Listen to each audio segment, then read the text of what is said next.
Salute. One time, man, salute to God the Most High. You know what I'm saying? That internal spiritual father, y'all. Not that biblical stuff. You know what I'm saying? Not that colonial God.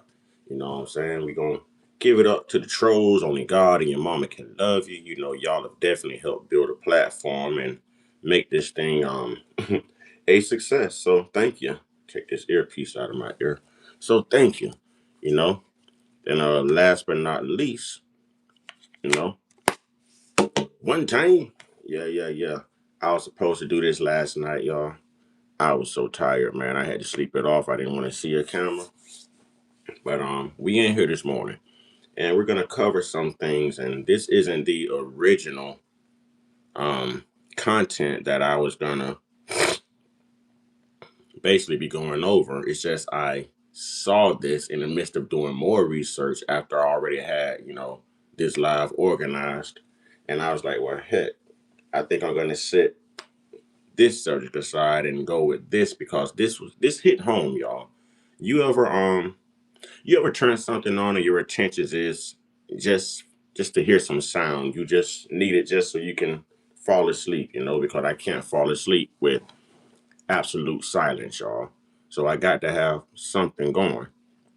So I turned something on last night and it was a documentary. I really had no intentions of listening to it until I woke up from my rest. I would go back, revisit it. So this time around, all right, if you're in, remember to come in and hit that like button, subscribe button, say Grand Rising, say Grand Rising. All right, rep where you stay. All right. So at this point, I began to listen and it held my attention. What's up, Gotti? I tried to send you the link. It won't go through for some reason. It said failed twice. No. What's up, Malou? What's up, Malou? Hey, Malou be on point too now. Malou. What's up, Kip too? I knew you was in here somewhere. Look at the tribe. Look at the tribe. Look at the tribe. What's up? What's up, tribe? What's up, tribe? Well, let's get into this. There's nothing like I was raised in Florida, y'all. And these public schools withhold information. Certain demographic of people will always come in and say that we're playing victim when we're exposing their lineage of evil.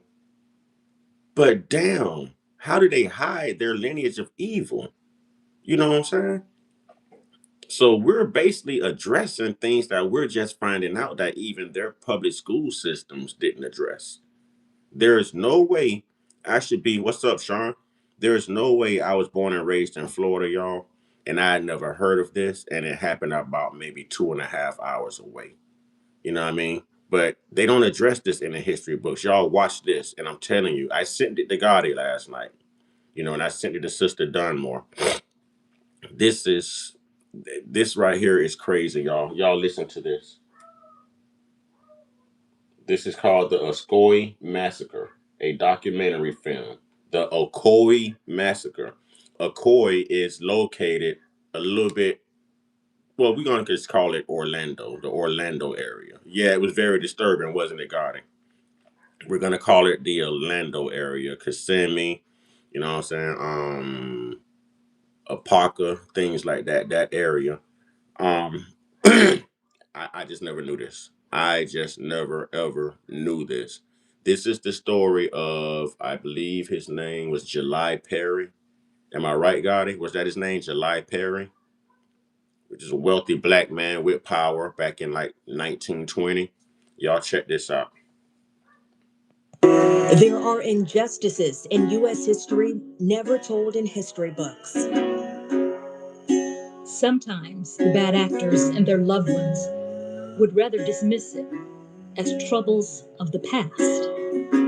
The afflicted and their descendants hold on to the Yeah, pain they had me and ticked off too. silence. Yeah, I wasn't the same 100 years after that. ago. Listen, I was prepared to go live last night. I was going to do the whitening in Brazil I told you all about that I had to find. I found it.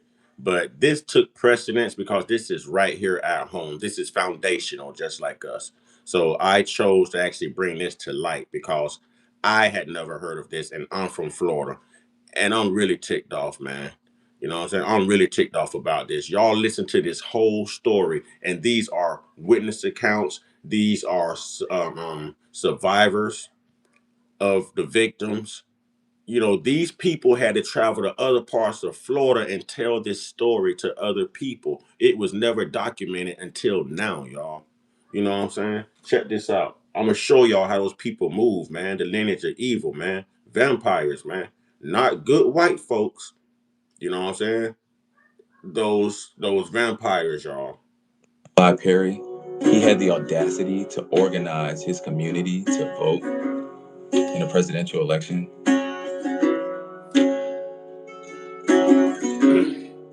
July Perry and Mr. Norman knows they were going to vote. And they knew that the whites did not want the blacks to vote. The KKK warned there would be trouble. An untold number of blacks were killed. Listen, man, you racist people, boy, y'all by this, y'all are more emotional than women, boy. No wonder y'all started the homosexual community. Y'all are more emotional than women. They not gonna be a distraction today, but I am gonna roast them. If they want no comments read, they know what to do. Send them reparations, you know what I'm saying, in the form of a super chat, you know what I'm saying? And let me go ahead and tag my I also get to pin the cash app in here, ladies and gentlemen. But no, they're not gonna be a distraction. I just like to go back at them every now and then to let them know that we all are capable of saying ignorant things. You know what I mean? But I'll let this play while I'm doing that. On November 2nd, 1920, and the days that followed. Every home was burned, and when the home was set on fire, if people tried to flee, they were gunned down. An IQ of 85 to 115 is considered average in the U.S. In the 1850s, you really see the first settlement. One of the first settlers to come is J.D. Stark. He comes from elsewhere and settles here in the 1850s. He does bring with him 23 enslaved individuals, and it's prime agricultural land. People are, looking to sort of make their break, and so he actually comes to this area in the land between Lake Stark and Lake Apopka and begins growing citrus. Ocoee of the early 1900s was bursting economically, Yes. because of its fertile ground. Yes. So you're putting it together already. Um, I'm thinking it's probably had to be around the Jim Crow time. You know, the 1920s. No, the Civil War. Yeah, I would say it had to be around the 1920s, y'all, somewhere around there. But they said they had slaves, but I'm not even sure this was Jim Crow, y'all. I'm not even sure. But anyways, it started over the legal right to vote. These people went and paid their poll taxes. Black people were excited to finally have the right to vote, you know, and they were going to show up in mass numbers. Now, the white people were thinking if we allow them to vote, even though it's legal for them to vote, this can change the landscape of seating, of who's going to win, you know what I'm saying, and what candidate they wanted to actually support. So right now, these black people voting can be a problem for the candidate that the white people wanted.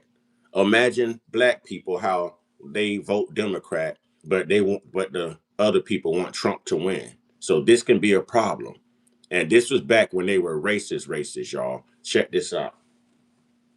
In and around Lake Apopka, meaning that many people were moving here from the Carolinas, Georgia. How did blacks start earning a living in an area that was controlled by white families that settled here first? They were working for white employers when it came to agriculture specifically. They just saved. And when they had the opportunity, they started buying property. And you're looking at black families who were working in the Carolinas, uh, picking cotton.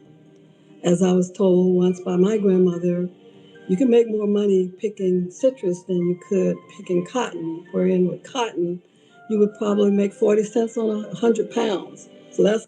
Oh, I'm telling you, it's gonna piss you off. It's gonna piss you off. This should piss off any. It's gonna piss you off. I'm telling you, it shook my spirit, y'all. It's going to piss you off. Watch what they go through, y'all. Watch the extent of what they go through, and they're always trying to tell people, "Oh, are you playing victim?" Well, y'all are always victimizing people and hiding it. You're doing stuff and sweeping it under the rug because you control everything. The textbooks, the history books, history itself, the government. You know what I mean? It's gonna tick you off. Let's go. A lot of cotton for 40 cents so that you could pick oranges by the box, sometime 75 cents a box, 50 cents a box. Moses Norman and Valentine Hightower, they came from South Carolina looking basically for better work. Alan Frank's family, the McNeelys, you had the Browns. And then also Jack and Annie Hammeter family. Those are the earliest families that we can tell.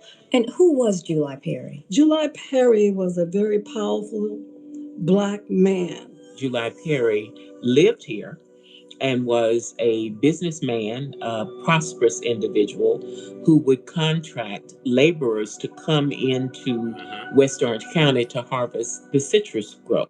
We're gonna be going over Rosewood as well. We're going to be covering lots of these massacres that we don't hear about, y'all. And there are lots of them that never even made the history books. Understand that this story was never even taught in Ocoee Middle School or Ocoee High School. There's people who have graduated from Ocoee who has never heard this story mentioned. It's not even in the textbooks, y'all. And this happened 2.5 hours away from me, Central Florida, y'all.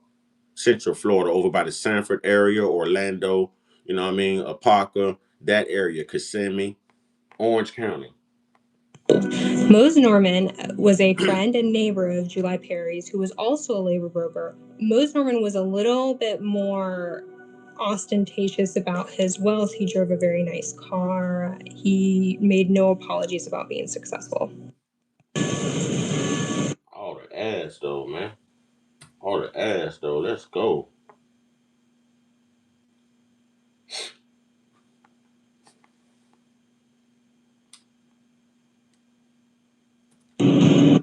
In 1920, there was a thriving African American community, almost half of the city of Ocoee, based on the census. What's happening in Florida months leading up to that election day back in 1920?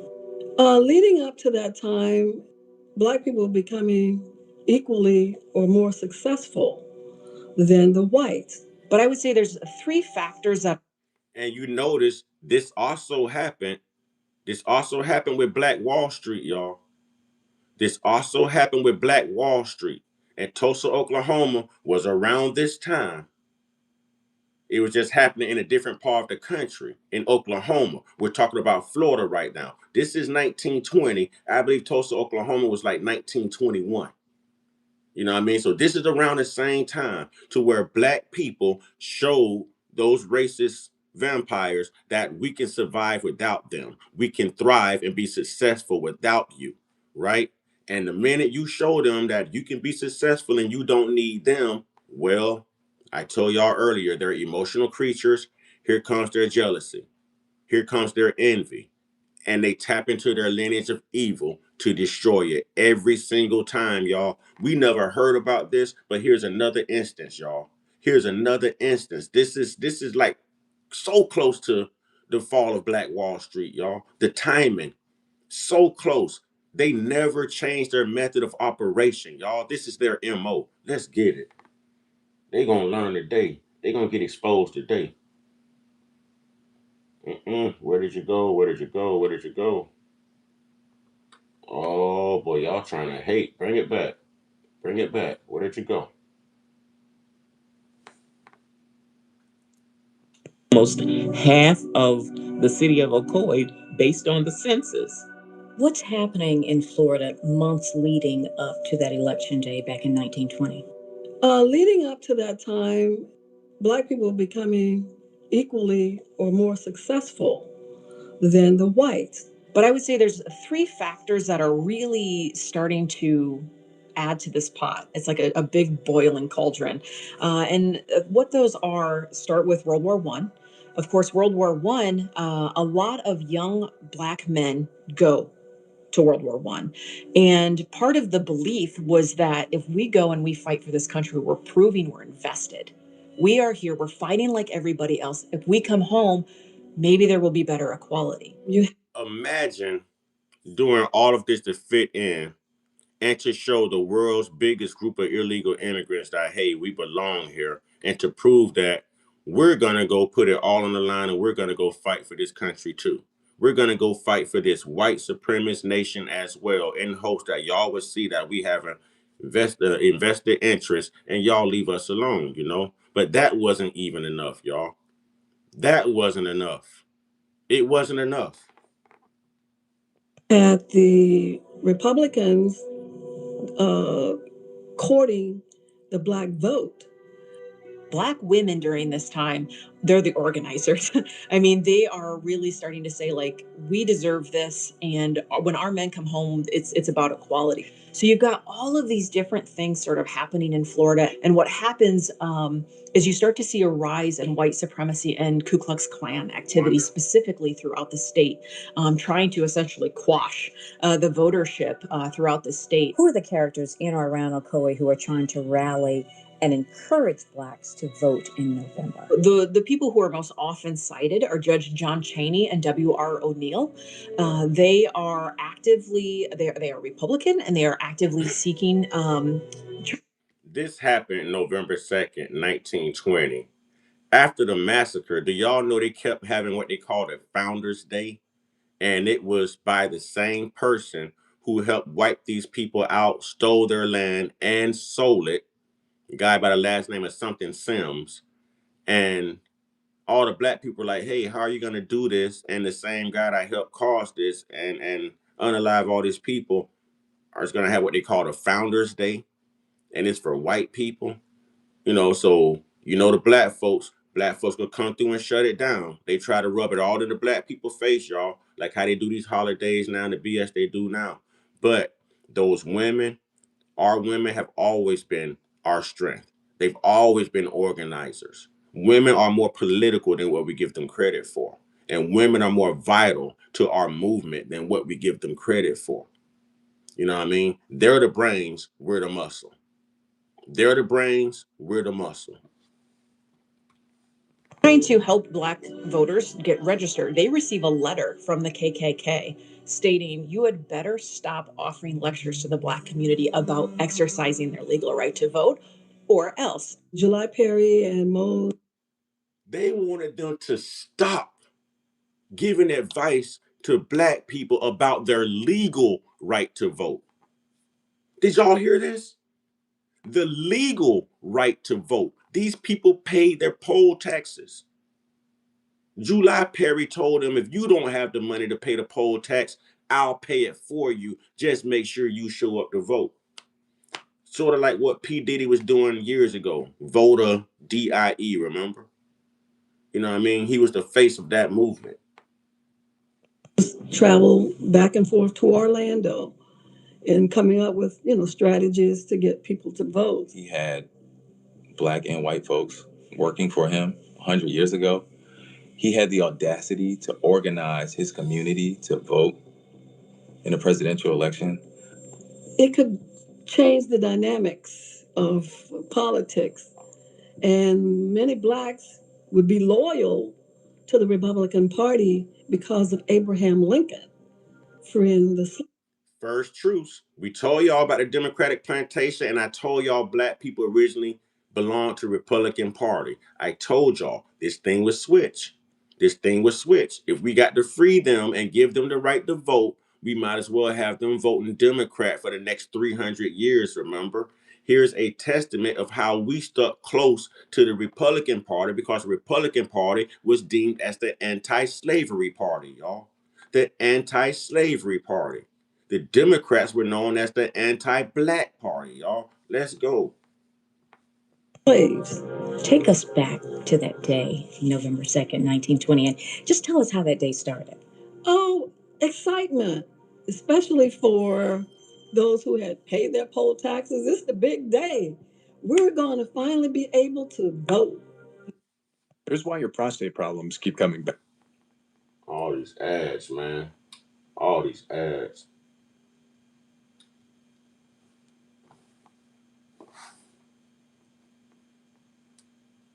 Hidden read.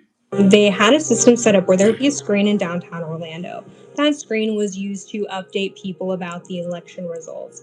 In the case of the massacre, it was also used as a call to arms to bring white, able-bodied men in order to assist with what they called the riot. We know that just days before there had been a large Ku Klux Klan march through Orlando. 200 to 500 people is the estimate. And the sentiment, of course, was you had better not try to vote if you are Black and living in this area. So initially when Mose Norman goes to vote, there's some dispute about whether he initially brought a gun or brought one later. But he is refused. At that point, he goes to see Judge Cheney, who had assisted him and others in registering to vote. Judge Cheney was like a savior. You know, he was a man of great standards and stature. I don't think he's been acknowledged enough for his role, his sacrifices. And he says to Mose Norman, you go back over to there, you all gonna vote. You're gonna vote today. You're gonna vote. You know, you paid your poll tax. What are they talking about? Go back. You know, he gets into a fight or scuffle, and I think he's struck upside the head. So he's heading out of Dodge now. He goes by and says to July, hey man, I'm out of here. I'm gone. And then later on, a posse, and then later a larger mob went there. The posse included Clyde Pounds, Sam Salisbury, and at some point, Frank Gordon. Clyde Pounds is someone who a lot of sources say deputized the posse. Former Mayor Lester Dabb's thesis said it was not Clyde Pounds, but instead Frank Gordon who led the posse. It transformed what would have otherwise been a rogue group of angry people into really a government actor. Locally and in Ocoee, in Orange County, a lot of the local politicians and the law enforcement were members of the KKK. And what happens at Perry's house? All hell break loose. Lieutenant Sam Salisbury goes there and with the posse, and they tell him they're looking for Mose Norman. And well, he told his daughter, who was 19, Karifa at the time, he said, look, honey, look at me, honey. It's not time to panic. Y'all know I got to run that back. Did y'all hear who they say these judges and law enforcement people belong to? They belong to the KKK. How is that different from right now, ladies and gentlemen? How is that different from right now? But the minute we form a group, a militia, Black Panthers, Black Lives Matter, anything, it's always dismantled. It's labeled a terrorist group. It's always dismantled, but they seem to keep something in the works. Y'all have no clue how long the KKK has been around and never labeled a terrorist organization. Never. And some of your most prestigious, most profound, most successful white people in this country still belong to it, y'all. Why do you think they wear hoodies? Why do you think they wear hoodies? Because you'll find out it's your neighbor, it's your judge, it's your probation officer. You understand what I'm saying? It's your kid's middle school teacher. Why do you think they wear hoodies, y'all? You know what I'm saying? Come on, man. Y'all know we get it in on this channel, but watch who they say they belong to. Watch this. Listen to me, honey. I am not going to make it. I'm not going to make it. Get your mother and your little brothers, and you get out of here. You go as fast as you can, as far as you can. Because I am not going to make it.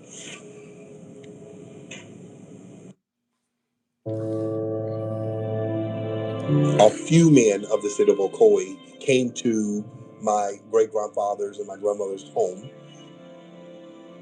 and began a conversation from outside. They came to their home, y'all, and began a conversation from outside, yelling at them, telling them what they better not do. Y'all know how they talk, boy, this, N-word, that. They felt like they was a sugar and honey iced tea.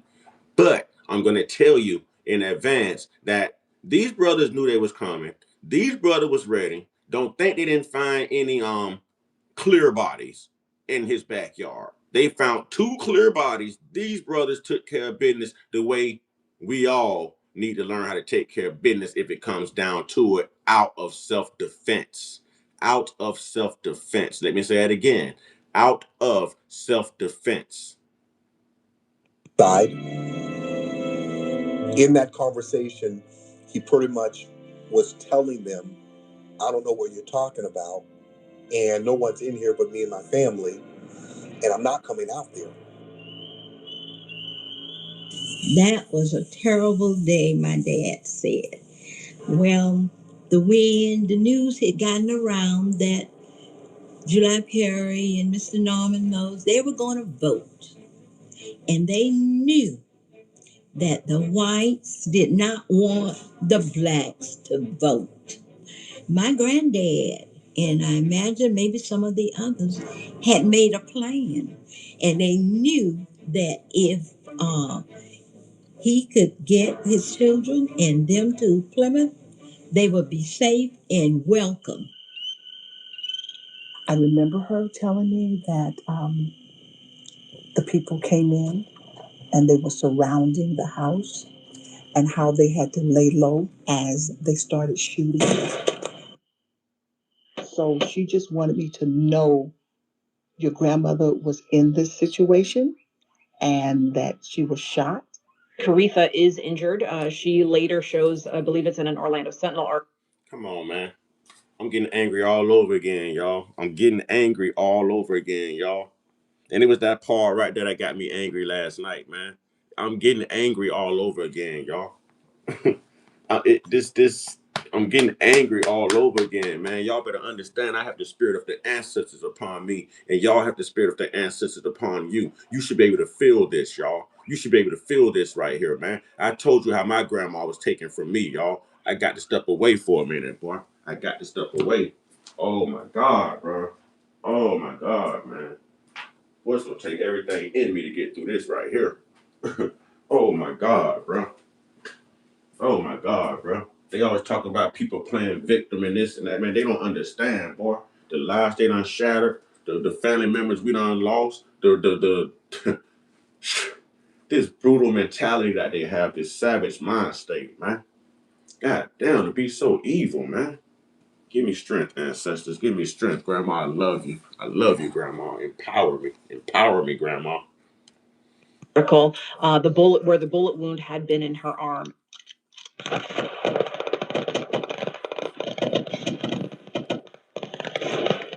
She said there was so much gunfire, you could see the tracers of the bullets flying through the house, just one side to another. They were all heading toward, I guess, the back of the house or toward a door. She said this door had a cap hole in it, and she said it was large enough for people to, of their size to be able to crawl in and crawl out. While on the inside, she was absolutely distraught, and she was terrified. And yet, at the same time, she said courage was kicking in at the same time. Necessity, survival. I get emotional about it because they had to run.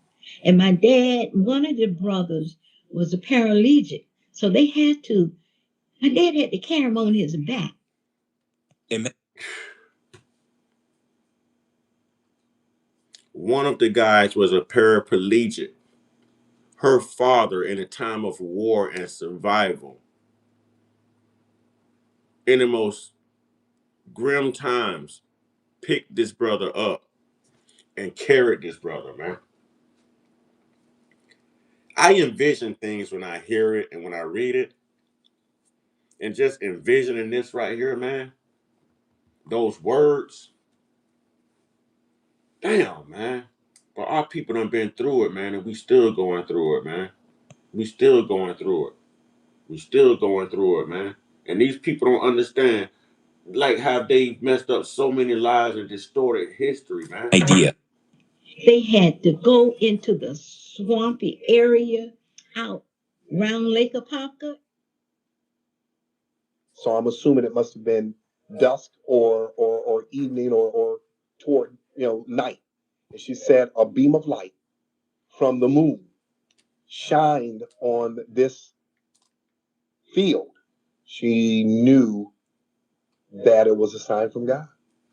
And they all got on their stomachs and they began to crawl. She said, we could see the feet, the boots, the shoes of people from the township that were shooting into the house and shooting their father. She had never seen her father again, and did not know really at that time. Do y'all understand that these were white people, not white folks, white people that these black people associated with every day? Every day. If this happened November 2nd, 1920, what was it from January 1st of 1920? You know what I mean? You're going to work for these people. You're associating with these people. You're hanging out with these people. You're making friends with these people. And these people absolutely gave no f- y'all. It's like, okay, y'all know us, we know y'all, but F y'all. When it comes down to it, we gonna ride for us. That white power type stuff, y'all. Think about Think about how they turned it off. You ever went through a bad breakup and you really love somebody and you're like, damn, it's been so many years and so many memories, man. You just gonna turn it off like that, and then you realize that, damn, they are done. They don't care, and that time y'all spent together means absolutely nothing. Well, here we go, right here, y'all. What had happened?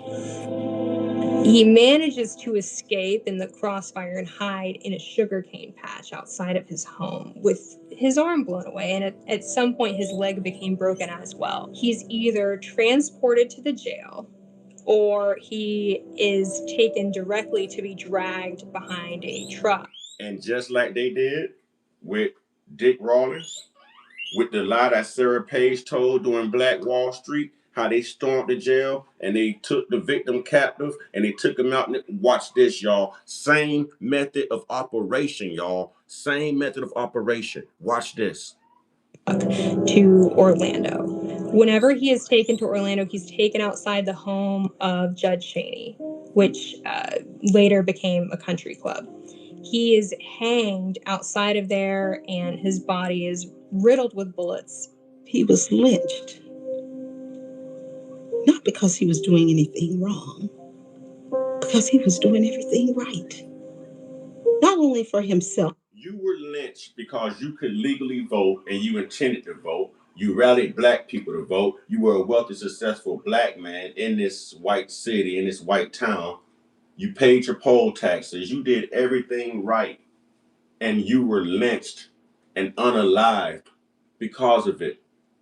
Did y'all see the little old lady showing where she took around to the arm, y'all? Imagine this being your grandmother.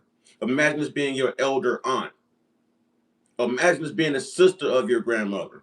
You just imagine, y'all. Imagine, y'all. Y'all know how we ride for ours, y'all. Imagine, y'all. This bothers me, man. I can't do this on screen, y'all. I'm sorry. As a father, as an activist, as an uncle, as a law abiding citizen, none of that mattered. So you'll see on the death certificate that he died by being hung. But then you see in markedly different handwriting that it was not caused by the racial disturbance. So you have this certified public record that is demonstrably false. And it makes you question the credibility of other public records at the time. And there's kind of an effort to minimize who July Perry was if you look at his death certificate. What happened to your relatives, the rest of them, after that incident, all those that were living in Ocoee? None of them tried to stay. None of them. They were leaving that. They didn't want to even. FBA family. If that was today, and 300 to 500 of them marched through the streets to scare us, they came to our homes with these type of egregious acts, are we running? Are we fleeing? Or are we going to rally? And are we going to fight? Who are we today than who our people were yesterday? And it's hard to say what we'll do because we're not put in that situation right now. But I truly believe the FBA family, black people, and good white folks today, I believe we'll all join hands. And I believe that we'll get the job done, y'all. Kind of like Aretha said, she didn't even want to hear the name Ocoee. It's so easy to become a podcaster with Riverside. First, go to Riverside and open an account. When you're ready to record, just hit REC to capture high-quality audio.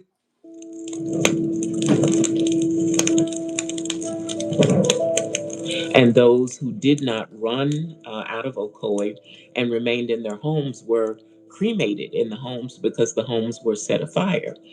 But before, Same MO. Same MO.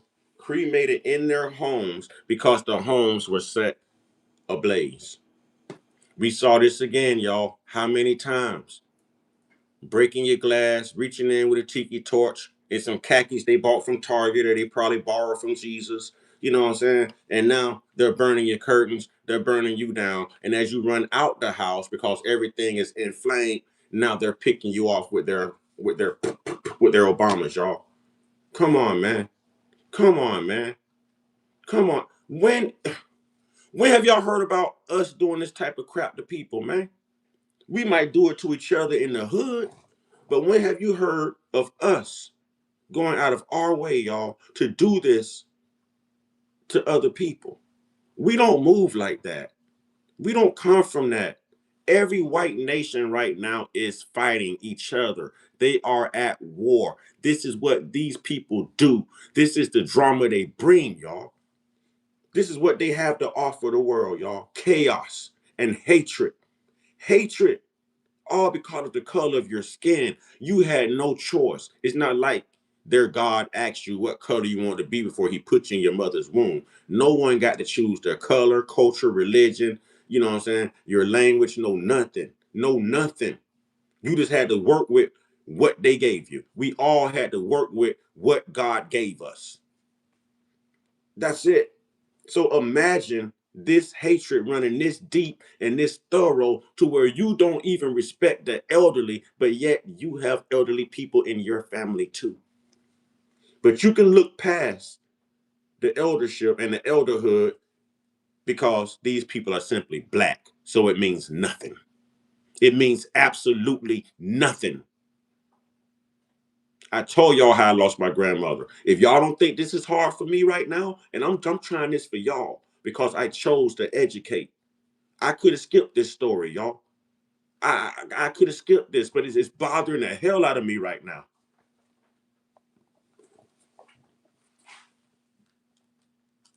that this had been a thriving community with African Americans who lived there, and when they ran, they left behind their dead. And the dead bodies were in the cemetery. So I've taken all of the individuals listed in the 1920 census and I'm doing their genealogy forward. What that means is I'm trying to find them. We have found people who've gone to Conway, to Apopka, to a lot of individuals went to Hillsborough County and Tampa area, Fort Lauderdale. And some members of the mob were killed. That is another question that has yet to be decided. How many people actually died? If you're from Florida like I am, put in the comment box. We have any more people in here from Florida? I know yesterday we had someone from Fort Lauderdale. We had someone from like the Hillsborough, Tampa area. Is there anyone here that's from Florida like I am? Kip 2 says it's time our pain is felt. It's time we shrug off this BS because the hate and disrespect is too much. It is, y'all. It is, y'all. This is bothering the hell out of me. And I see y'all little laughing emojis from y'all races, man, but it's okay. Laugh now, cry later. Laugh now, definitely cry later. You only got about 5 more years. What are you going to do when this nation is more brown and black than it is European? What are you going to do when love conquers hate? What are you going to do when you're no longer in power? What are you going to do when the numbers are against you? All the people you have made flee with your nefarious acts. Will you flee? Will you flee?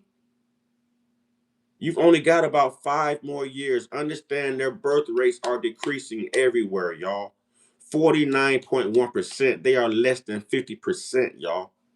At their reproduction rate, they're only having about 2 children. That's enough to replace the mom and the dad. It's not enough to put extra bodies here. to stack their numbers how they were doing.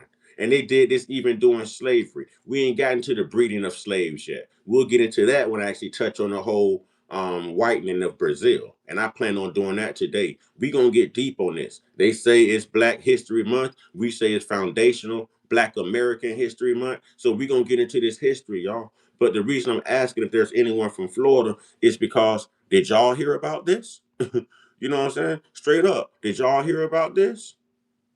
Did y'all hear about this? If you're from Florida, if you went to school in Florida, you know what I'm saying?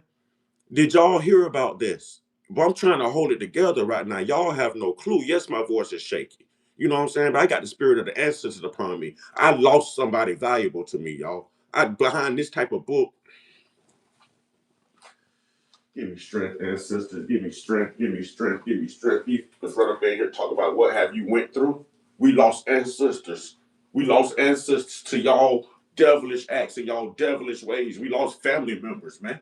We lost people we can't get back. Town we can't get back. We have family members who are part of y'all history, man. On the wrong side of y'all history, man. This shit ain't easy, man. It's not easy.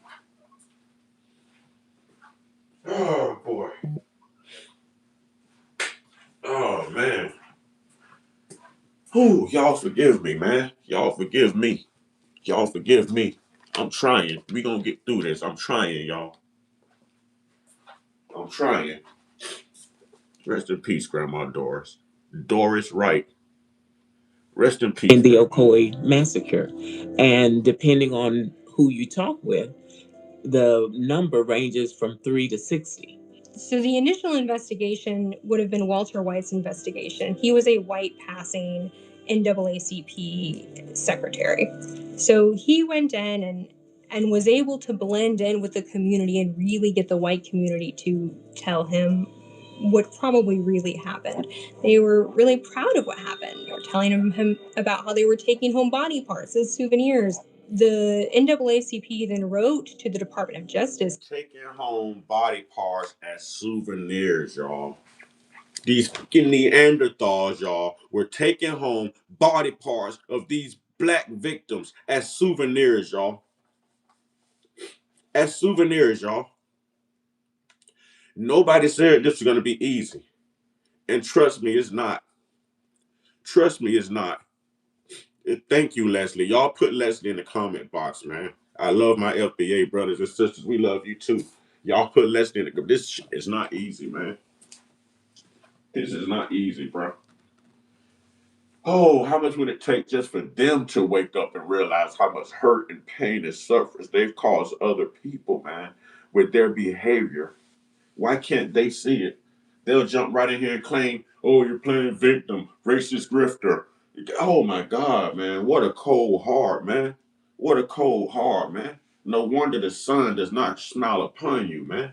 And the sun brings life. No wonder it brings death upon you, man. No wonder it brings death upon you. They're busy telling us we're cursed from that colonial Bible. Ladies and gentlemen, I'm here to tell you they are cursed. That's why the sun and the universe does not smile upon them, ladies and gentlemen. That's why it does not smile upon them. I'm trying, brothers and sisters. Give me a minute. I'm trying. This is why I couldn't do this last night. I'm trying, y'all. I'm trying. I'm trying. I'm going to tap into my strength. Give me a second. Give me a second. This for you, Grandma. This for you, Grandma. This for you. This for you, Grandma. Ah. Pleading with them to investigate. They found that no one's constitutional rights were violated and no one was deprived of the right to vote. We're talking about the bloodiest day in American political history, and you've had people in Central Florida that really didn't know about it. Whatever happened to the property that your grandfather had in Ocoee? Do you know? Coming from Plymouth, we had to come that way. My dad would show us, he'd say, see, all of that? We used to own that. And every time my dad would be talking about that, sometimes we see a little tear, come from his eyes. All that they lost. It was actually stolen. It's still stolen land to this day. It's still land that belongs to not only July Perry, but other descendants of Ocoee. and that land has blood on it. July Perry's property ends up in the hands of Bluford Sims. It's conveyed with the condition that it can never again be conveyed to a black person. For example, the Hammeter's land.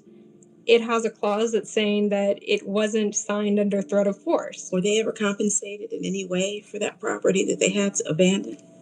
No, no, no, no, no. Here we go again, y'all. No reparations. No reparations, y'all. Again, no reparations. We know that they did it, but no reparations, y'all. Nothing to make these victims whole again. Nothing to give them a chance to be socially and economically competitive. You know what I'm saying? To the very people who afflicted them, y'all. That's what I'm saying. I asked y'all the other day in that live with the J community, y'all think they would have got reparations if they were. And by the end of that live, we all knew that they wouldn't have. They wouldn't have. So how many times have we heard just this week alone in these lives and the education that we've been informing each other of, how long have we heard them say, how many times have they said no reparations? No reparations. And don't worry, I'm going to do the whitening in Brazil too. And you'll hear those brothers say no reparations.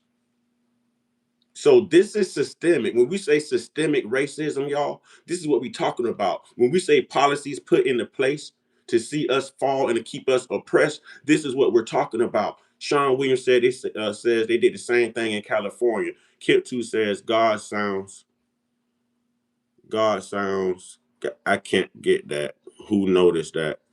My grandpa from Savannah, Georgia, and my grandma from Mississippi. They both 91 years old, FBA certified via Detroit. That's what's up. Malou, Kip 2, they nasty, but they don't have to come around and cry when their struggles begin. Exactly. Man, let's get the lights up, y'all, please. This is hard. Let's get the lights up, y'all. This is tough. This is tough. And I sent this to Sister Dunmore and to Goddard yesterday because I knew I was going to need help. And Goddard, I may need you to step in, brother. I may need you to step in, brother. If you ain't never been through nothing, man, you don't know what pain feels like. If you ain't never lost nobody to this type of crap, you don't know what the hell it feels like. It's the reason I do this, man. It's the reason I do this. It's hard. No. But Some of the others, I think, got a penny or two. And I do mean when you compare to the value of the land. some of the others got a penny or two, not the black people. Remember An how the IQ white of 85 farmers, to 150. do y'all remember how the white farmers got compensated after they freed the slaves because their crops were dying? She said others got a penny or two. Those others were not us. It was not the people who went through it. And then they got the man land and then put a man, I can't even talk right now, man. They basically said that this land could not be sold to black people again. It couldn't be sold to black people again. A black person owned it. You unalived these people and took the land and then said that it could not be resold or reoccupied by black people, man. It's our land. I keep telling them they're living on stolen land. They're living on borrowed time. The land isn't yours. The property isn't yours. This world isn't yours. And you're about to find out. Got it. Thank you, brother. Thank you, bro. Thank you, bro. I'm trying, dog. Thank you, bro. Right. We would just be driving down the street and they would be calling us all kind of. And I told them, don't say nothing, just ignore them. I was pulled over. And you know what's been going on, and even right now they don't understand. They say they do. Even a lot of people in the chat trying to make it seem like they understand, but they don't understand. Because how is it that you understand, but when it comes down to your supposedly religious faith, that's their religions. Right. Why can't you give it up? So since you don't want to give it up, that means that you're part of the problem. So how could you feel our pain when it comes down to anybody that we know that's our ancestors, but you won't give up their religions because that's the main cause of it? Right, and we That is sit. the main cause of it. We Yeah, man. we Man, I'm about we to get pissed. we sit here all the time and we claim black, black, black, and we denounce slavery, we denounce racism, but yet we hold on to their white God and their white religion. Right. You know what I'm saying? Right. And we You know will what I'm let saying? And everything go at that damn Christianity. The KKK is a Christian group, bro. This is the KKK right. that did this, bro. Right. Black people not getting Absolutely. it, man. Black people not getting it, bro. Absolutely. Absolutely. And then what really makes it really sad is that we study every live we steady drop information. But people just think it's just information. No, it's not just information. These are secret information for you to get over your stuck moments when it comes down to the religion that you're serving. Yeah, man. They don't get it. They don't get it. So it's not like we're just dropping information. That's what everybody do. They've been doing that for a long time. We're dropping very key information because we once were stuck there too. And we see where you're stuck at. So we're trying to raise you up based upon the information, so whatever that we're giving you. Because we're constantly in this stuff. You can't tell us anything about any of this information. We got people in this chat that knows way more than a lot of people. I'm not throwing no shade towards none of that. But people need to pay attention to that because they can rise above their stuck moments too and be somewhere else rather than their stuck moments. You know what I'm saying? Because I'm one of them. Nobody can tell me anything about religion. They can't tell me nothing about the ancestors. They can't do none of that. I've been dropping clues after clues and secrets. We all been doing that. Yeah. And people still ain't waking up because they still talking about God this and God that, which is Yahweh. And Yahweh is not a good person. What God? It's right there in their face. Right there in their face, bro. I want to ask these black Christians this in the chat. I want to ask these black Christians this. I want to ask every black soul that's going to rewatch this live even afterwards. What if was God then? What if was Jesus then? What God? What Jesus, bro? You know what I'm saying? Mm-hmm. Man, elf religion, man. Elf religion, bro. Talking about somebody saving you. Nobody showed up to save them. You know what I'm saying? Nobody showed up to save our people. Come on, man. Come on, bro. And we still going through that, still to this day. They still doing that to us to this day. They were unalive. They was unalive by a white Christian group, brother. They refused to label a terrorist group. You know what I'm saying? That's protected under the first. That's protected under the First Amendment, bro. I'm already knowing. But yet you're praising the same God that's taking your people out. Make me understand, man. How can the oppressed? How can the oppressed and the oppressor be serving the same damn God, man? Right. Can't serve two masters. Come on, bro. This is hard, bro. I'm telling you, man. I could not do this last night. I had this set for like 8 o'clock last night, bro. And I just could not stop the tears from flowing because Grandma Doris, I love you, Grandma. I love you, Grandma. Yeah, I know. I know my grandma too, nigga. My grandma too, and everybody. Like, you know what I'm saying? I'm already knowing. This is the reason why I've been in the chat and I've been telling people, even the minds. Y'all gonna have to get rid of y'all religions, man.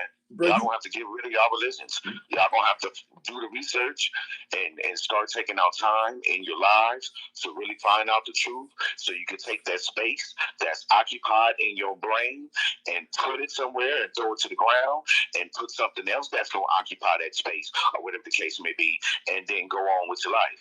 You see what I'm saying? But some way, somehow, people will still hold it on to supposedly God, Yahweh, or whatever the case may be.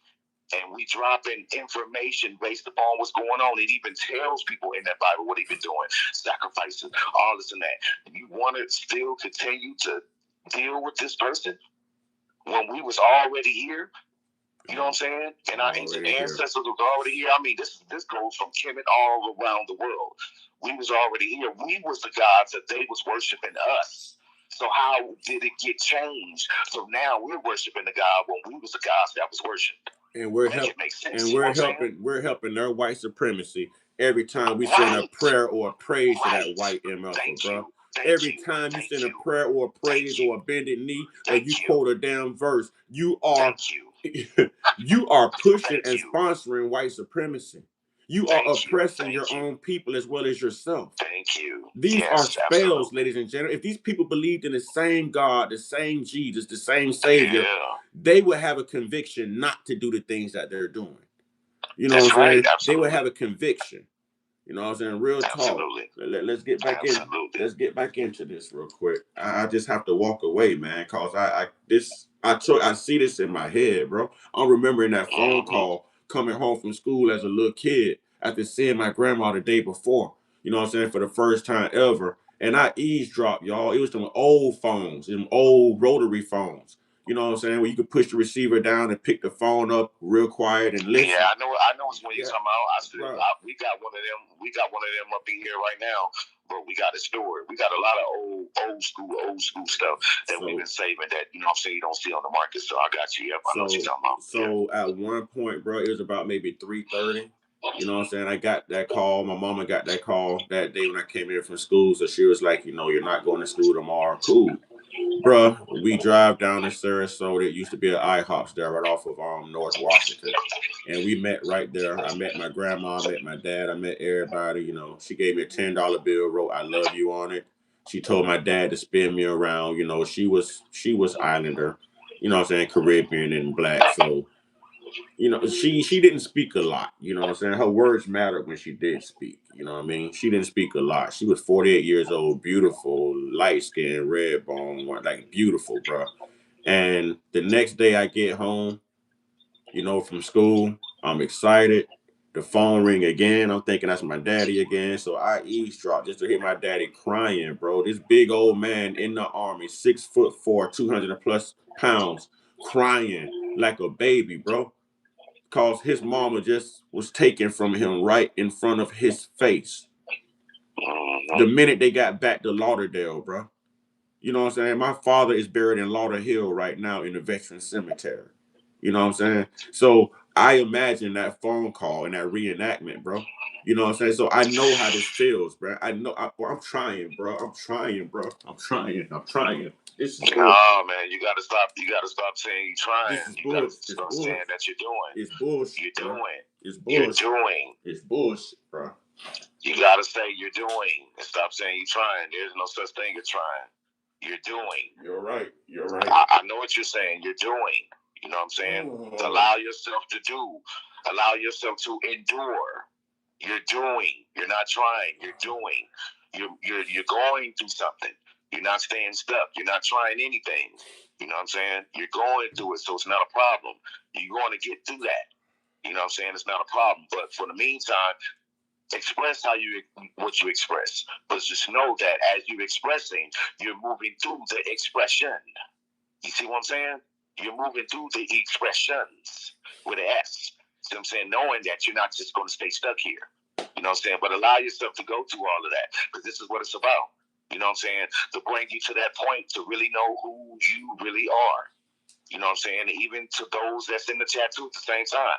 All this stuff should be a wake-up call. You know what I'm saying? When I tell people, it should be a wake-up call right now. Come out of your religions. When I tell people I was chosen to do this, bro, I knew at that moment, bro, at that phone call, what I would do with the rest of my life. You know what I'm saying? I didn't know how I would succeed or how I would begin. But thank God for social media and the internet and YouTube. And I mean, I knew at an early age that I had a calling, a mission, bro, that I was not gonna just let that fall by the wayside, bro. No matter how much pain, how much grief. That's why I've been in there. Boy. That's why I've been in there. And I've been trying to tell people so many words, but you got to give people a little bit at a time, because they're coming up out the spell too. They're not awakened like they think they are. They're still under the spell because they can't give away or just let go of the religion and that God too, which is Yahweh. They don't want to give it up. Yahweh has a hold on them. You know what I'm saying? If they was really mentally strong or whatever the case may be, they would give it all up, knowing the truth, knowing that those scholars, along with Shakespeare, put all that information up in there. So when it's all said and done, that ain't no secret word or the words from God and all that. That is the words from men and stories that were said over and over and over from all our ancient ancestors, from the Sumerian text to the Babylonian text, all that. Those are same stories. Every single story from the New Testament to the Old Testament, all of those stories. Even Mark, Matthew, Luke, and John. I mean, we talked about it again. Those stories of what they was talking about was after. See, ain't nobody really paying attention. You know what? This thing is so deep, bro. I'm gonna get back into this real quick, but let me touch on this since you said this. Go ahead. Let me piggyback off of something. My bad. You good because you just opened up something. They say that Moses wrote Genesis, right? But Moses wasn't born until Exodus. How did that happen? How did you write Genesis if you weren't born until Exodus? Mm-hmm. And see, and a lot of people don't know that Moses is a Chaldean. See what I'm saying? That's beyond people's pay grade when it comes down to that. But yes, there's a lot of stuff that's going on. You know, so we didn't play a lot of roles up in there, knowing that they was the ones that was doing it. At the same time, we didn't know. You know what I'm saying? Whatever. But you know, people talk about Moses. I mean, they talk bad about him, and hey, that's on them. I'm not about to do that because I know what he was here to do. And I know what he's still doing now. Just like I tell people all the time, Moses is Moses. So if he was Moses, that means that he was in Egypt. Moderators, yeah. Y'all get him out of there. Moderators, please check the chat. Anybody with a laughing emoji, get him out of here. Get him out of here. I don't want to see no laughing emojis because my grandma did not die in vain. Y'all got me effed up. And y'all wondering why I get on his snap on these races, why I have so much passion and compassion about what I do. Man, listen, a day won't go by the way I won't strike back out of races. I'm not going to sit in silence. No, you're not getting me out of my element. No, I'm not angry. That's right. I'm just letting you know that you don't have the power you think you have. And you just ain't tried the right one. You ain't tried the right one.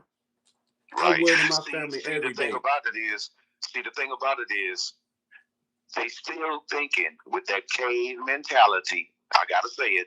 They still thinking with that cave mentality, thinking that we don't know what y'all did. And then they still sitting up there thinking that we don't know that book that they done came over here with and told us to close our eyes and gave us the book. And then when we opened our eyes, you know what I'm saying, whatever, they took over the land and we was left with the book, knowing that all of that is our ancient information. You see what I'm saying? And they taught everybody just forgive and turn the other cheek while they just pillaged and stole and unalived everything. Right. You know what I mean? Right. It's BS, man. It's BS. Because they know that when it comes down to our people all around the world, we are supposedly emotional people, which we are. No, so they're listen. They're playing on our emotional strings. They've been doing it the whole time. So what people have to do is they have to grab control of their emotions and master it. And once they master it, nobody can come and bring anything to them or try to manipulate them, because guess what? They mastered their emotions. They still doing the emotion thing right now with everything, with everything that's on TV and all this stuff. Even this right here, they keeping the rotation of that going around. They want us to be fear-based and all this and that, not knowing that, hey, hello, we're the ones that taught y'all how to eat, sleep, shit, and everything else. Like, you know what I'm saying? Like, we really civilized y'all. Like, we gave everybody a culture. Like, that's a fact. We know that the original term that you're supposed to be calling us, you don't want to call us that. You want to control us with your colors of law, with the black and white thing. Oh, I'm black this and I'm black that. And everybody should know that no matter what you say, and even if you have a title, you know, so whatever. We are not. Hold on, brother. We are not the people of the Bible. These people have convinced y'all that y'all are cursed, that y'all are ancestors of Ham because Ham saw his father naked and that there's a curse. Man, what are y'all talking about? We are not the people of the Bible. They are the people of the Bible. We are not the people of the Bible. What are y'all talking about? We are not. If you read that Bible through and through, read it like it's a true story. Read it like it's a true story from cover to cover. Yeah. You will realize it is not about us, it's about them. And you'll also realize that Jesus is Lucifer in that Bible. He said it in the last book of Revelations. Yep. Jesus said it in Revelations, the very last I am freaking the son book. of the morning. He, I am the son of the he morning. said, I am That's what he Lucifer. said. He came out and said it. He Yeah, said it. the son of the morning. The son See, of the morning. Lucifer and Satan is two different people. You see what I'm saying? Lucifer was a god. He was an angel, I mean. He was an angel. He was God's most powerful angel, they say, at one point. Satan was supposed to be the devil. Satan never unalived nobody. Nobody. So these people are reenacting God out of the Bible. That's why they're vicious. That's why they're violent. That's why they're unaliving everybody. No one has taken time to realize that nobody unalived people more in that Bible for the pettiest things, right down to children, than that damn white God. Satan never killed nobody in the Bible. He never unalived nobody in the Bible. Nobody. Satan told the truth. He said, if you eat of this tree, he said, if you eat of this tree, you shall gain knowledge. What happened? They gained knowledge.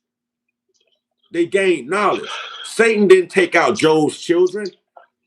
That white God gave permission for that to happen. He said, have you considered my faithful servant Job? Yahweh did it. Yeah, Yahweh did it.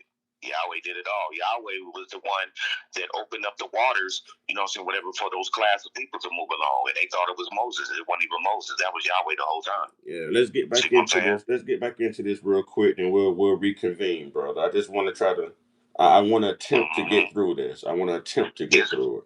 It's wake up time, ladies and gentlemen. Here in Ocoee. And just everything just is like collapsed inside of me. Everything came back to all the fears we were told, and we weren't told why. We just figured because nobody lived here at that time, but white people, that we shouldn't be in Ocoee after sundown. Let me say this. Let me say this, right? I always tell people there's a difference between white people and white folks. Did y'all hear when the black people showed up to vote, they wouldn't let them vote? He immediately went back to the white guy. You know, the white guy's like, what do you mean? You're going to vote today. You paid your tolls. You did this. No, turn around. You're going to vote. See, that's good white folks. That's good white folks. The white people were the Klansmen that showed up out of hateful, you know what I'm saying, envy and create and oh my God, bro. Oh my God, bro. They did these egregious acts, bro. You know what I'm saying? They performed these egregious acts, bro.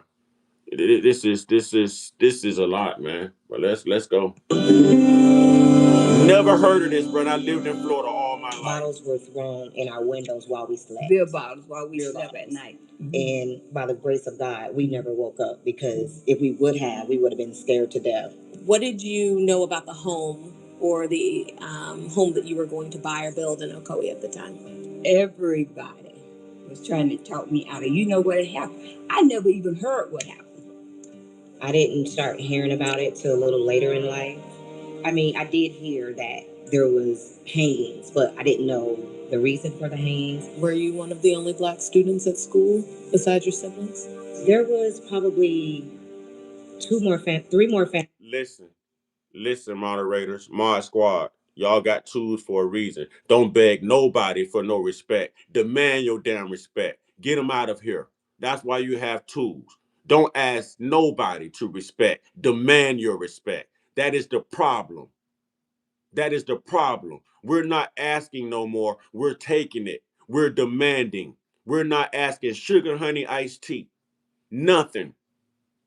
Demand the respect. Teach them. Teach them.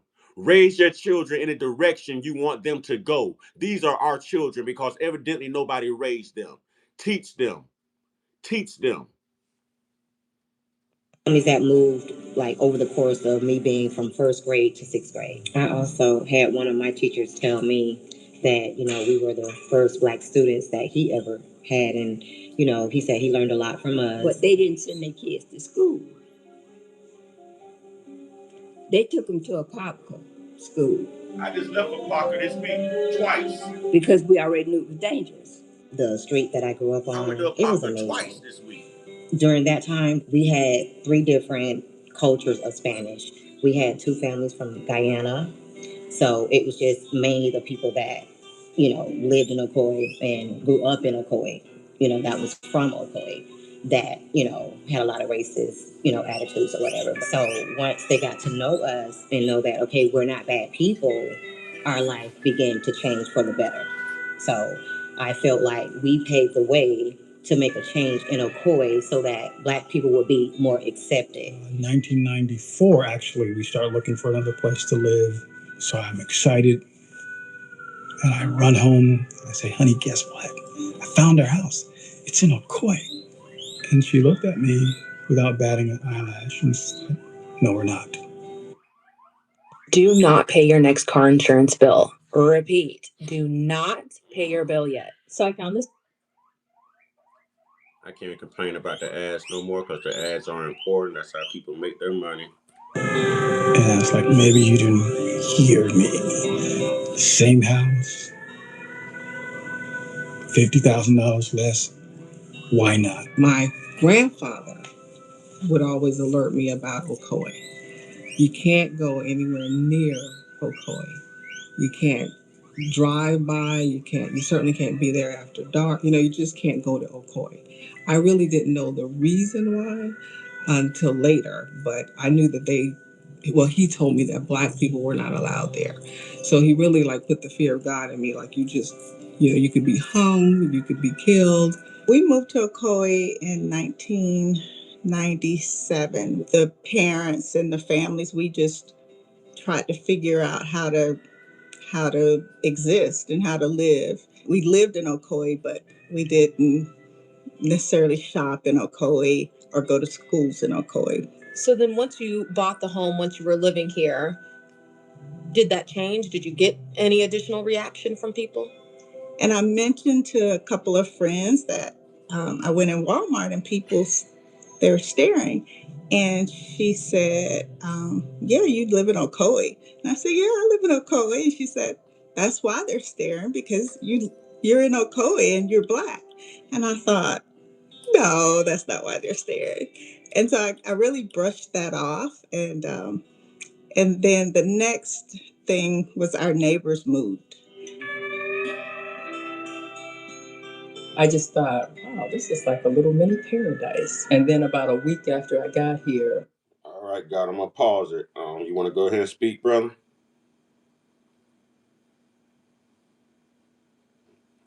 God, are you there?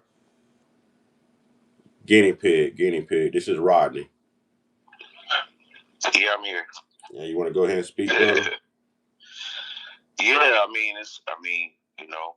we got to get past the religion shit, man. People need to understand, what I'm saying, that the God they've been serving all this time is not a good deity. We predate that. We was in Egypt at the creation of Yahweh. He even says it in the Bible.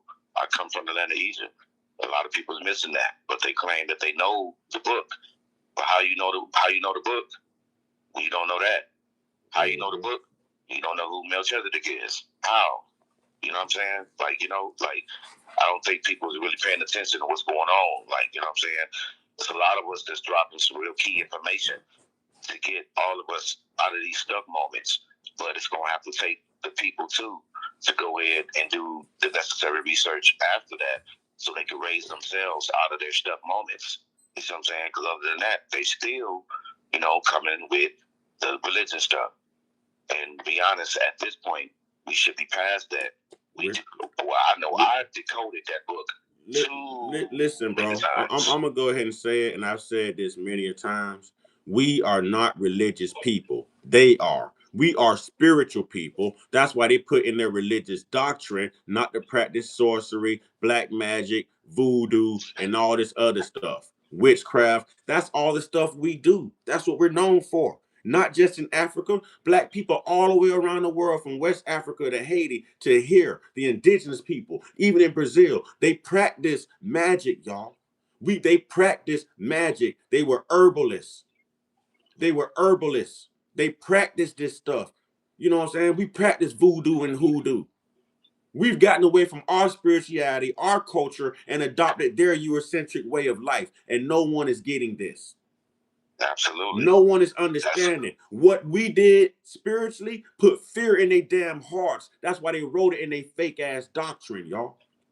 I'm gonna tell Right, you again. absolutely. Ask the Haitians. Ask the Haitians. I say this all the time because the Haitians use voodoo when the Frenchmen came over there on the coastline trying to colonize them. The Frenchmen did it. Absolutely. Medical is magic. They use herbs. Bro, Absolutely. I have it in my lineage. You can't tell me. You can't tell me Absolutely. because I still do it myself.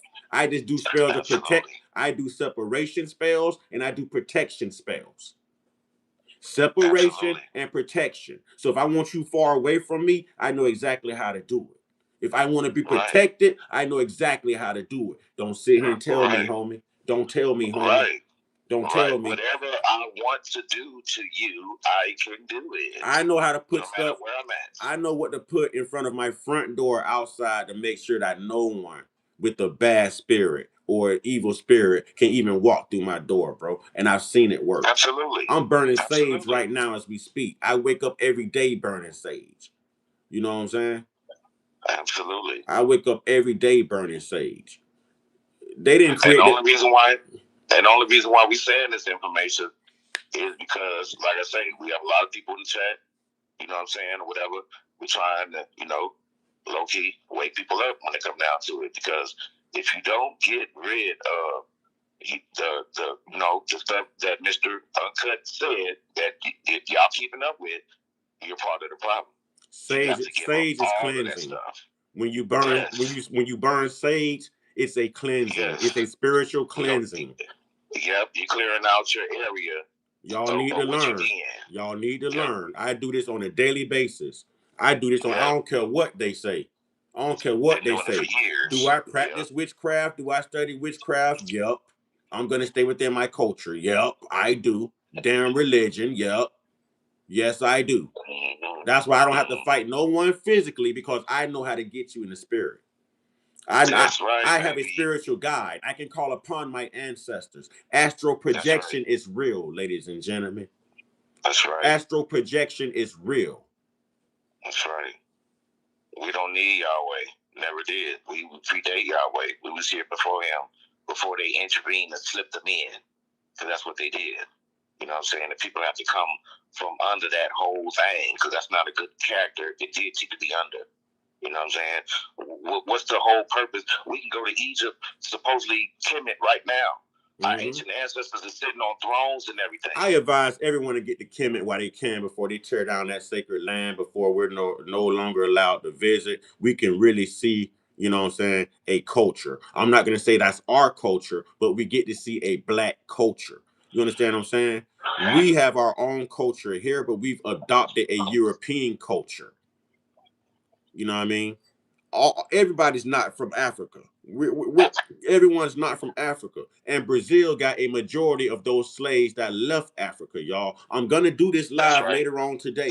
Or maybe tonight. I'm going to show y'all what I'm talking about. I always give y'all receipts. I'm going to let y'all hear it. They got y'all convinced that y'all came over here from a slave ship from Africa. Right. They didn't touch down here in America. Brazil got the most of them. Haiti, Jamaica, all of that. Brazil had the most slaves out of Africa. There's still African slaves over there right now, descendants of slaves who speak the Brazilian tongue, y'all. Mm-hmm, because they was planted there. Right. You have Africans going back and forth between Brazil and Africa because that's where those Africans were planted at. Right. Not Absolutely. here. We are indigenous. That's why they constantly reclassify us. They want us to come off those slave ships. Ladies and gentlemen, we did it. Not here in the Americas. I call it a Mexico.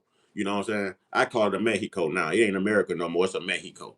You know what I'm saying? Yep, north of Mexico. Yep, north of Mexico. Yep, north of Mexico. Real talk. They not telling the truth, bro. They not telling the truth. They not telling the truth. And it irks me how black people can stand up and say they conscious, they woke, I'm this, I'm that, elf this, elf that, elf white supremacy. But yet you in church, oh Jesus, oh Jesus. What? Mm-hmm. You fear God? These people got you thinking your heaven is in the sky when you die, and they live in heaven right here on earth. They got you waiting, but they done created their utopia. And they living off of your fear. They're living off of your finances. They're living off the sweat and the blood and the backs of damn slaves. And these people got your man. Yeah, Yeah, no yeah, wonder they because say we see, low. 'cause see, No wonder they say we low IQ, bro. yeah, because you got to think about it. We can go to Kemet right now and look at all the writings on the wall. I don't, you know what I'm saying? I didn't already did it 3 times already. And I can, I astral travel over there all the time. So I know everything that's going on over there. And I'm able to read hieroglyphics. I just don't be telling nobody because it ain't for them to know. But the information and everything is right on the walls. The judgment scene, let me say it again because we said it on the live. We're going to say it again. The judgment scene that is written in Revelations that they're talking about, the judgment scene, which is the same judgment scene that they end up getting from Kemet, the writings on the wall. That's where they got it from. That's the same judgment scene, the Egyptian judgment scene. Everybody can Google it right now, the Egyptian judgment scene, and they're going to see the Egyptian judgment scene. That's the same judgment scene that's in Revelations. So therefore, if they copied and pasted that, what else did they copy and paste in that book? A whole lot of information. Exactly. This is what I'm trying to wake people's eyes up on when it's all said and done. To leave that God of that Bible alone. And watch this, chat. I'm gonna give it to you. See, I chose to name Uncut Consciousness for a reason. You know what I'm saying? But my first name is Quincy. I have a French name. My first name is Quincy. Wait. You say your name is what? Quincy. Quincy? Quincy. I have a French name. My name is Quincy. See? And you know the strength behind that. My name is Quincy. My name is Quinton. Quincy and Quentin is still the same thing. But I chose to name Mr. Uncut Consciousness. Wow. You know this what I'm saying? Amazing. Right. This is the calling, bro. This is how things come together organically and spiritually.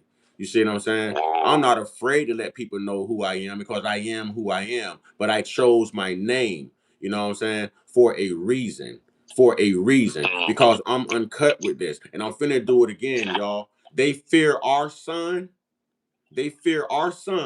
So they gave you a son to fear. They fear our son, the SUN, so they gave you a son to fear, the SON. Y'all better receive it. They need sunblock for our screen. You see their son blocking our son every time you see a picture of him. Think about it. Jesus is standing in front of the sun. He's the first original sunblock, y'all. And amen does not mean so be it. Oh no, amen is evil. Amen is evil. That's why I say Ashe. Right. Amen was taken from Amon. Amen was taken from Amon. Yep, Amun Ra, which is our ancient ancestors from ancient Kemet. That's when you say that name, you know what I'm saying, that's who you call it on. You know what I'm saying? Absolutely correct, my brother. Yeah, absolutely. You know what I'm saying? Brother, people. We bonded for life, bro. Our parents knew what they knew the magic we walked in. They knew the strength. Y'all just heard my mama come in here not too long ago in one of them lives, and she was like, he's been like this all his life. I always call him my Mr. Malcolm X, my little Malcolm X. You know what I'm saying? This was me, bro. This was me. After they took my grandma from me, I was a man on a mission, bro. I was a man on a mission, bro. And I don't care who feelings it hurt because nobody cared about my feelings being hurt. You know what I'm saying? Nobody cared. Nobody cared. I'm going to tell the truth. You know what I'm saying? I'm going to tell the truth. So we're not preaching. There ain't no such thing. We're not doing no preaching because that's still going back to that folklore crap. We're teaching. Yeah, we teach. We're always doing that. Yeah, we're always doing that. Ain't no preaching. This is not a show. Let's do it like this. Let's do it like this. A spiritual enlightenment. How about we call it a spiritual enlightenment? Right. You know what I'm saying? A spiritual enlightenment. Right. This is not a show, and this is not a church. No, it's not. Thank you, now in the current. Thank you, now in the current, because they was getting on my nerves. Ladies and gentlemen, can we get the likes up? And I got to start making this stuff like membership stuff, y'all. So at some point, we have to get used to supporting the platform, y'all. We have to get used to it. I can't get new equipment. I can't make this better. You know what I'm saying? For anyone, unless we all start putting in. If y'all don't think I already pay into this, I already pay into it. I already pay into it. That's why I got laptops everywhere and GoPros, and I pay for different systems and platforms and domains to use, search engines to use to help the betterment of this platform. Ladies and gentlemen, I need y'all to stand on business. I need y'all to stand on business. I need y'all to send those gifts. I need those cash apps. You understand what I'm saying? I need that. The channel needs that. We've got to grow the channel. We've got to get the word out, y'all. And I want to be able to bring more people on in an office space. Imagine me and God being able to sit here, same place, same time, and talk to y'all. And talk to y'all. It's up to us to make this happen, y'all. I need those contributions, please. We need those contributions. Come on, fam. I have a job. This is my job, dummy. You sound like you're mad because you have to get up and go clock in for someone, and I clock in when I want to. That's what it sounds like. You sound like you just weren't smart enough to make it. You don't have any of your God-given talent from your fake God. So you have nothing to fall back on other than being a slave for a corporate society. I don't have to do that. This is what you call brilliance and entrepreneurship, homie. This is what you call being your own boss, gifted, talented. That's what you call that. Prolific. That's what you call that. Profound. That's what you call that. Called, anointed. That's what you call that. Covered, protected. That's what you call that. You don't have to donate anything, homie. And if you think I'm a hater, get your hate up out of here. Care about your money. I don't sell out for money, homie. Money don't change my message. Money just helps the platform. Money would never change my message. Hell you mean? Keep your money. I donate to this myself, homie. I've been doing this. How you think y'all discovered me? Y'all didn't put no money into this. I did. I did this for the past 5-6 years. Thousands of dollars worth of equipment. I got microphones, you know what I'm saying? I got sound cords, sound everything. Boxed up. I done spent thousands of dollars. Don't play with me. Don't play with me. If I want to hook up my microphones and sit here and talk professional through a microphone, I can. I can. I have all of that. I don't need that. I'm trying to upgrade. I say the office building, satellite radio, employing black people, getting people to be their own bosses, you know what I'm saying? And to spread the message, to spread the empowerment.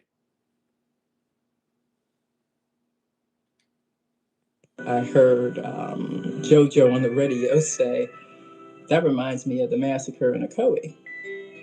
And I thought, did she say Ocoee? And so then I went about trying to figure out what she was talking about. What did you learn about the massacre in school? Nothing. Nothing at all. No. That there was no curriculum on the Ocoee Massacre. Let me say this too. See, I'm tired of dealing with these Stevens on Django's too. I'm tired of dealing with these Sambos and these black race soldiers. You know what I'm saying? I'm tired of these Christian indoctrinated behind Oreos coming in here with a Eurocentric message. Oh, you're begging for money online. Get a job, blah, blah. You're a hater. Y'all are indoctrinated. If someone is sitting here saying that they want to empower you to see their people do better, they want to hire black people, employ black people, build something for black people, because we ain't got sugar, honey, iced tea. Oh, that's funny to y'all. And that's why we'll never have because you don't know how to unite. You watch the Spanish people do it all the time. All the time. The Spanish people come over here and live 20 in the house. You see 13 vehicles parked outside of a one-bedroom apartment. But you know what? They're supporting one another.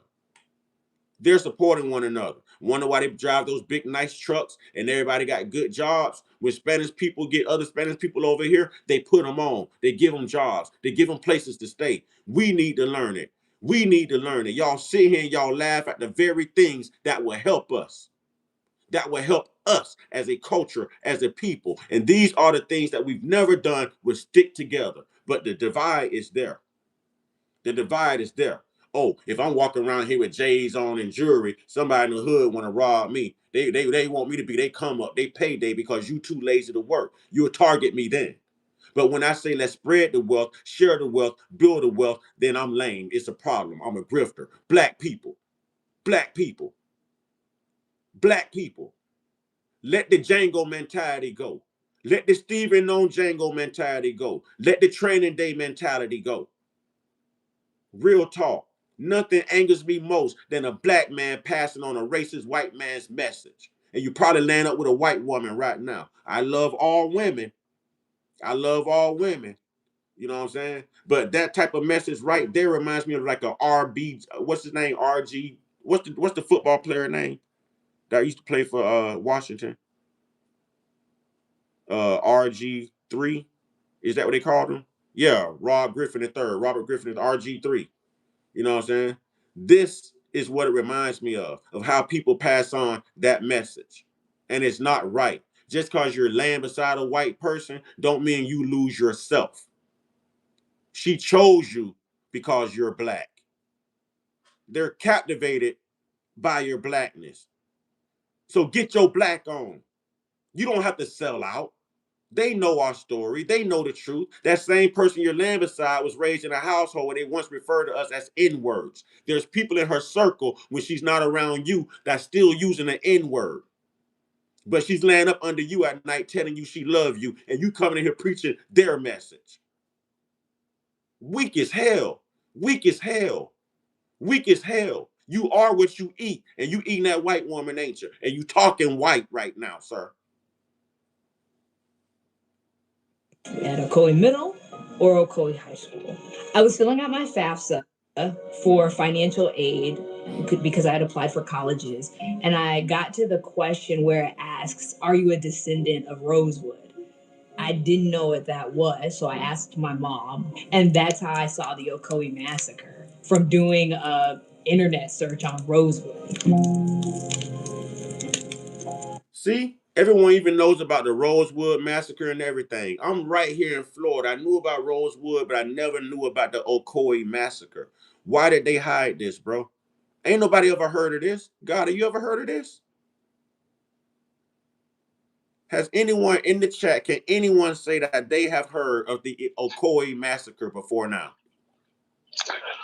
Yeah, I have. I hadn't heard of it. It was new to me, and I'm from Florida.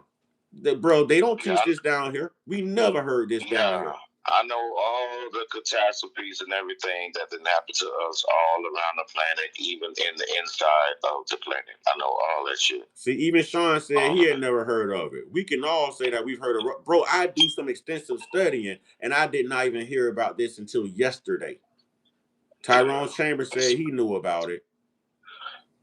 Yeah, I mean, you know, when it comes down to our mystery. What's up, FBA Kush boy? When it comes down to our mystery, because it's their history, but it's our mystery. Mm-hmm. We have a lot of stories on Planet Kai.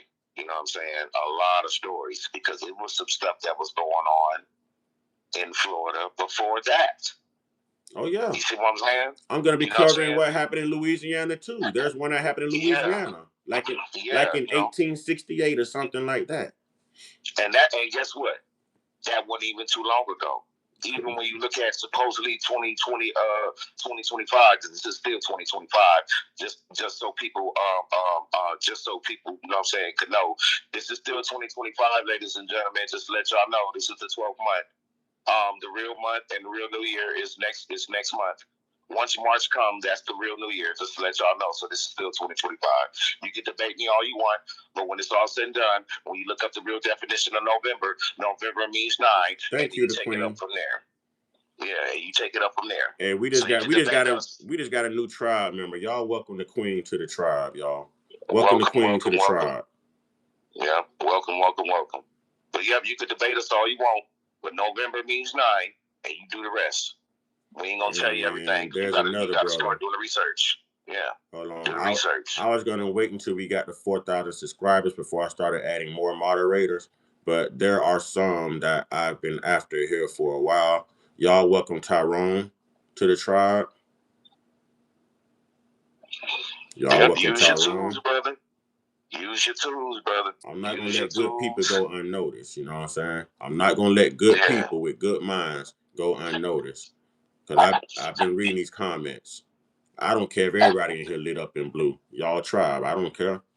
I don't care. Yep, use your tools. Yep, use your tools. Use your tools. Y'all get And Old Glory out of here. He coming here with the name like Old Glory. Old Glory. Boy, I will burn Old Glory right in front of your face. I will burn Old Glory right in front of your boy. I don't give two about Old Glory, boy. I don't give two damns about Old Glory. You talking about Old Glory collard greens, or you talking about the flag? Which one? Cause I care more about them collard greens than I do that doggone Old Glory flag, bro. right, Old right. Glory And ain't look, did nothing for us. We did it for right, Old Glory. Old Glory right. did nothing for us. We did it for Old Glory. Right. And then people not understanding that when you're, putting your little emoji signs, you know what I'm saying, of the flag, that is the military flag of war. Exactly. So you have to be mindful what you putting in, the flags you got at home, all of that type of stuff. They got Because when you got people from out of town that's coming, you know what I'm saying, the people from out of town know what that flag means. Supposedly all the U.S. citizens that's over here don't know what that flag means. They used to think, yeah, man, we're the American. Yeah, that is the military flag of war. See what I'm saying? So that means something totally different than what people think. Yeah, man, that's the flag. So that ain't really for us to be, you know what I'm saying, for us to be more like that. Hold on a minute, brother. I'm sorry. No disrespect. Derek Smith. I'm going to work with you. Even though you coming in here like that, I'm going to work with you because I can see you're a lost soul. You can delete his comments, but don't kick him out yet. Let me educate this brother. All right? They got you running around here singing a white man's Star Spangled Banner when you have your own black national anthem. And if you actually look up the national anthem that they have you singing, you will notice how much they're talking about unaliving you, slaves, and your people. You will see that the British, Francis Scott Key, was talking about the British. You know what I mean? And the whole thing is racist. Why you think you only sing one verse of it? Now go look up the black national anthem. Go look up the black national anthem. Like I showed y'all, the original Statue of Liberty was black, and America rejected that. So, homie, you lost. You are lost. You are lost. Don't come in here like what the. Pull up a seat, get your popcorn, get you a pad and some paper, and take notes, you lost soul. Take notes. We are waking up today. We civilized every place on this planet. We're the Every oldest place. race on this planet, and we civilized everything. Everything on here. Pyramids, all that type of stuff. We did it all. We don't need to tell nobody anything. Do the research and you'll be able to find it out. It's right there, right in your face. There is no more secrets. So y'all should be studying this stuff every single day to find out the truth, to raise yourself up from your stuck moments. Exactly. Because a lot of people still stuck right now because they don't want to let religion go, not knowing that religion is the main shit that's keeping them down. That's why I keep saying, is it not written in your law that ye are gods? You're supposed Good to be job, gods. Kip, too. Good job, Kip, too. That's right. Like, come on There now. go April Lynn. Good Grand Rising, April Lynn. Grand Rising. Queen, Empress, we say Grand Rising. We don't say good morning, sweetie. We say Grand Rising. Grand Rising to you, Queen. It's wake up time. We rose in power. Grand Rising. It's wake up time, baby. It's wake up time. Get out of that slave mentality. We ain't no disciples. We ain't none of that. If you ain't looking at yourself as you being Jesus and knowing who the real Father is and stepping in those shoes, you know what I'm saying? When it come down to that, you're done. And let me explain my position. You know I have to give this disclaimer every time I come on here. Yes, you know what I mean? absolutely. So you already know what I'm finna say. I have people fatigue. Black people, white people, Spanish people, Asian people, you name it, they people, I have fatigue. But what I love and what I have a passion for and what I'm accepting of and what I'm trying to build is great folks of all races, white, black, Asian, it don't matter. I like great folks because you don't have to worry about this toxic stuff around great folks. They want better. They have something to lose. They're trying to elevate. You know what I'm saying? They have great intentions. Folks come with great intentions. People do not. Folks come with great intentions. People do not. Jesus don't love me, homie. Kool-Aid sipper, why you keep coming back in here with that? Y'all get Kool-Aid sipper out of here permanently. God, dog, boy, y'all ain't playing. I ain't have to say nothing. Kip 2, boy. Kip 2 got the Gotti finger, boy. Kip 2 got the Gotti fingers. But that man coming here all the time doing that. Thank you, Queen. Thank you, Queen. All right, go ahead, Gotti.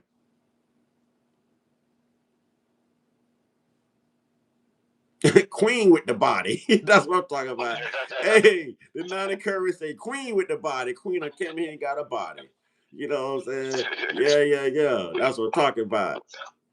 Well, yeah, man, we gotta do better. We have to take, you know what I'm saying, time out of our supposedly busy schedules, you know what I'm saying, all those distractions that we think that's important, and we have to get rid of that and start taking our time and start finding these things out to put the pieces of the puzzle together when it comes down to all this stuff. You know what I'm saying? You know, I know the majority of the stuff people know, but they gonna have to start applying it. You know what I'm saying? They gave damn near everybody a culture based upon them going to every place and taking out ancient information and then put it in their book for them to say it to control everything. Look at the holidays. Hey, listen. Look at the days. Hold on, brother. Hold on, brother. I want you to go to the chat and read this comment by the Queen right there. She got it in all caps. Look what the Queen said. Look what the Queen, see, these are the type of women you have to respect. I told you our women have always been the strength and the brains. We've just always been the muscle. You know what I'm saying? You got some women that's called and you got some women that's not. But this precious woman right here is called. She knows who she is. You see her last comment? If you, Yes, yeah. every time those of us that's supposed to be here will be allowed to stay, it's time out for play. That Queen spoke. That Queen spoke. That Queen spoke. That Empress spoke. She spoke. She spoke. I mean, yeah, because she knows about Kemet. She knows about Egypt. She remembers herself when we was over there. She knows all of that. This ties all into what we've been saying all this time on these lives. You know what I'm saying? We know where all that information came from. We know all of that. She knows. She knows. She's with the Mayat thing and all of that, and I'm with all of that too because we all are part of that because we come from the descendants of that of the Adam and Eve thing and Isis and Osiris and all that. We still a part of all of that. You see what I'm saying? Yeah, so we have to take all of that information. Let me intervene for a minute, my brother. Let me intervene for a minute. I'm sorry I keep cutting you off, but listen, when y'all go to church and the pastor tell y'all Jesus love y'all, he also take up offering 2 or 3 times, right? And y'all pay this man money to lie to y'all. This man ain't never died and came back to life to tell you anything real. You know what I mean? But when you come in here and you scream, Jesus loves you and God this, and you scream your hateful comments, pretend you in church. Because the only way we're going to pay attention to that, put it in the form of a super chat, cash app, or a gift.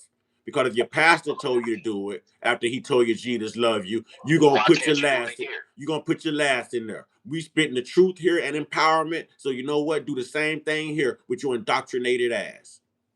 Right. Go ahead, brother. Absolutely. Go ahead, brother. Absolutely. So yeah, we gotta take our ancient information and remember what we was when it come down to the stuff and actually apply it to real time right now. So we don't have to worry about actually, you know what I'm saying, being under a lot of these spells that's been in play for all these years. Because it's a big spell. You know what I'm saying? Whatever that a lot of people are still under. You know what I'm saying? We have to come from under that. You know what I'm saying? Whatever. We was the gods that was worshipped. We have to get back to that. Forward to that. You see what I'm saying? When it's all said and done. We have to know all the stories. We have to really put the pieces of the puzzle together. This stuff is very, very important. Because the moment you don't do that, you're just going to be just saying stuff, just like people be saying stuff. Oh, yeah, right. That's right, man. We used to be kings and all that. But what good is it that you saying that we used to be kings when you could be a king right now? Say that. See, I got a problem with that. See, I don't like to pay attention to those type of people. Oh, we used to be kings, but I'm a king right now. We used to be gods, but I'm a god right now. God right now. There ain't nothing gonna happen for me if I don't get up and make it happen for me. Use the like, God. Use the like, God, you know what I mean? Like, come on. Right, like, come on. It's already been proven that there was life here before they even wrote Genesis. That's a fact. There was already people here all over the planet. There was already people here, and it was all black. That's a fact. It was already here before they even get to talking about in the beginning, which that's a misnomer because it doesn't say that. Because in Hebrew, you know what I'm saying, when you read it, it says listen. Here's how this go, right? I'm uncut with mine, bro. They wasn't even here in the beginning to be talking about in the beginning. I'm gonna leave that right there. They weren't even here in the beginning. The very people who wrote that fake doctrine wasn't even here in the beginning. In the beginning, it was us. We've been around for billions of years. Billions. Oh, y'all can put your laughing emojis out there. Put them on out there, but it's the truth. They only saying from when they came over here, and they try to tie it in from when they went to all the places where we was, and you know, do what they still doing to this day, take ancient information and all this and that, and trying to make it seem like they're the ones with the information, but we already know what y'all doing with the information. Do you know what? I'm finna educate now. I think I see a gift up there. Thank you for that gift. Can y'all put that in the chat? Put FBA Kush Boy in the chat, please. Thank you, FBA Kush Boy. Thank you for your support, brother. You know what I'm saying? But watch this. The 3 youngest races to humanity are, I may say this wrong, mulatto, is that how you say it? Mulatto, Mexicans, and white people. Those are your 3 youngest races in society among humanity. Research that. Research that. Black has been here. Black has been here. Go ahead, brother. Black. So yeah, we just, you know, when it comes down to this information, I mean, like I say, you know, a lot of the distractions that we think that we need to have in our lives, that have to be thrown out the door. It's time for you to rise above who you say you are right now and be somebody that, you know what I'm saying, whatever that you know what I'm saying? It's time for you to be better than who you was yesterday and even right now. And the only way that's going to happen, you have to do studying, do your investigation when it comes down to the information. Take it in. Get rid of people.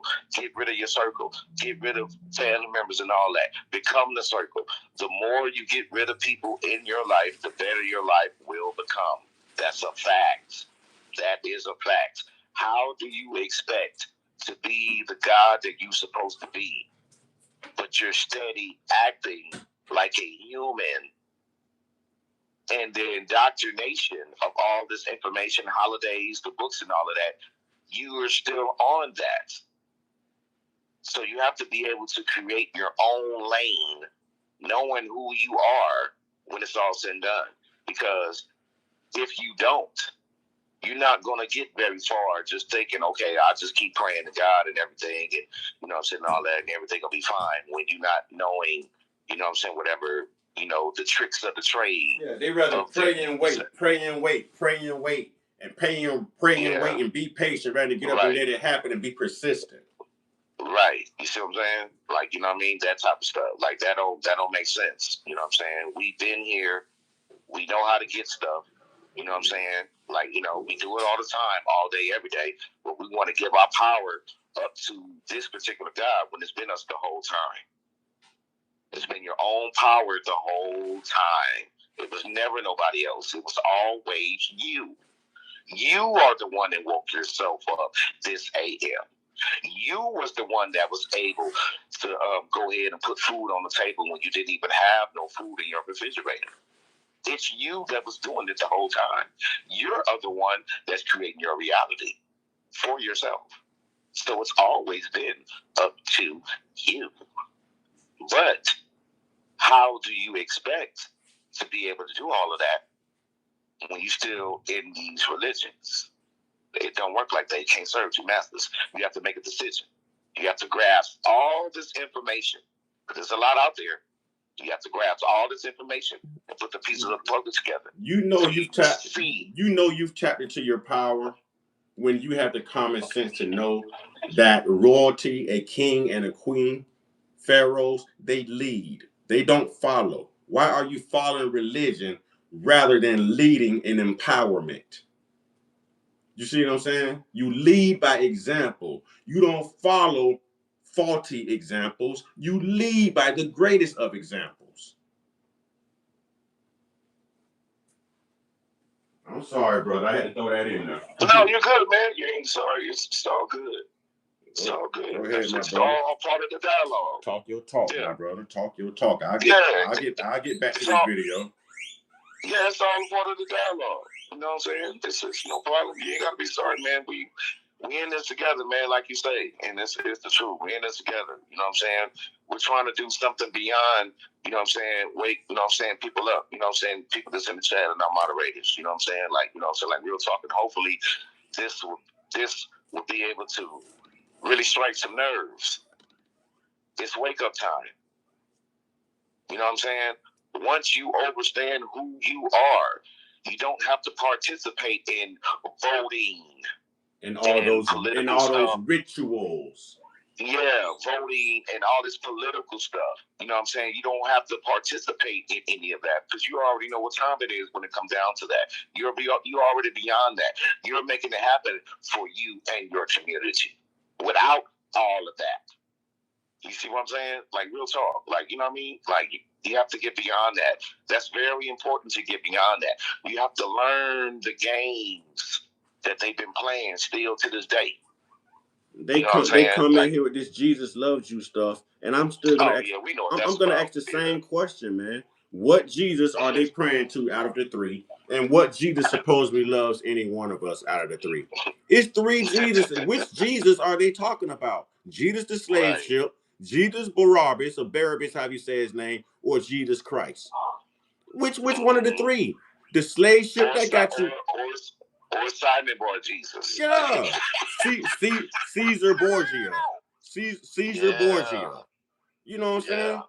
Come on, y'all so fool. They tell y'all that the sun is gonna come through the clouds with what he said, with the rays of what he said, the crown of thorns or something. What he said?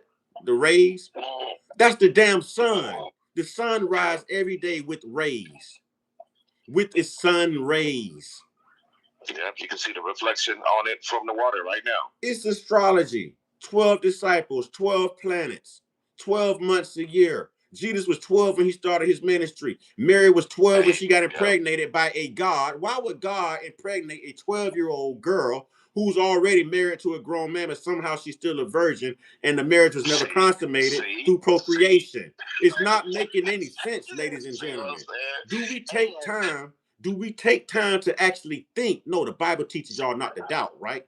So you will never think free and live free. You always think like them and live in bondage. And that makes sense when he mentioned the 12-year-old thing, because that goes back. Epstein. That goes back to Trump. No. Hold on. Not that. That goes back to what you was talking about. What you was talking about the other day. When it comes down to why are y'all sitting up there grabbing these children? Mm-hmm.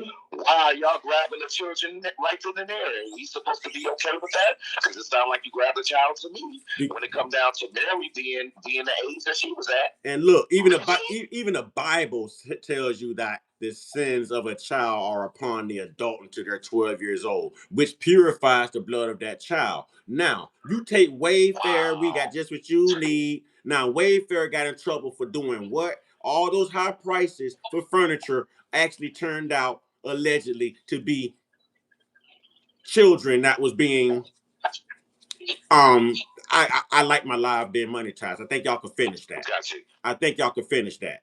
Etsy too. So y'all with me.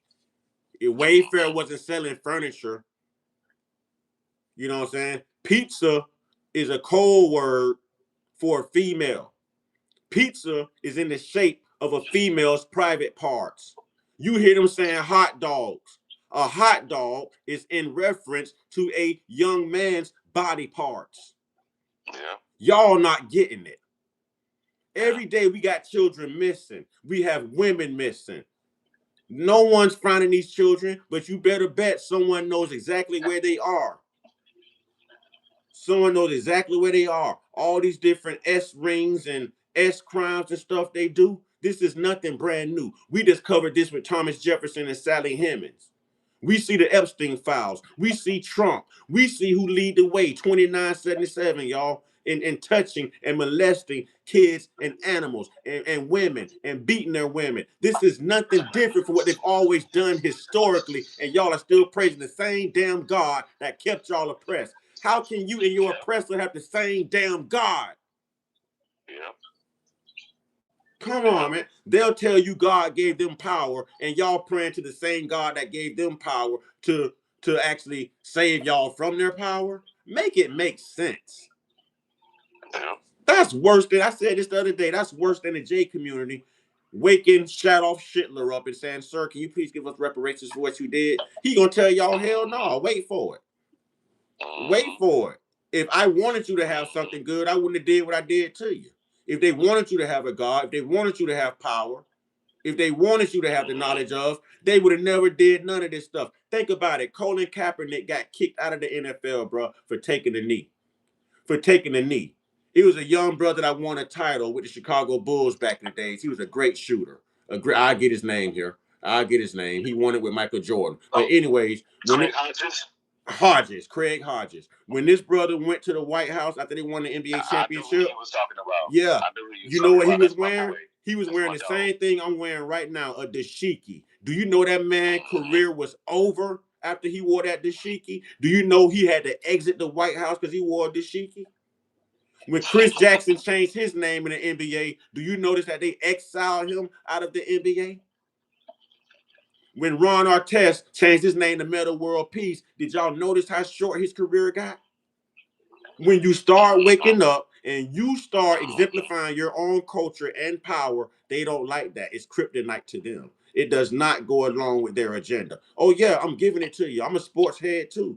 Craig Hodges, one of the most prolific shooters in the game, who won titles beside Michael Jordan. If y'all notice, he wasn't back that next season because he wore a dashiki to the White House so they could be recognized for winning that title. They all get invited to the White House. Super Bowl champions get invited to the White House. NBA champions get invited to the White House.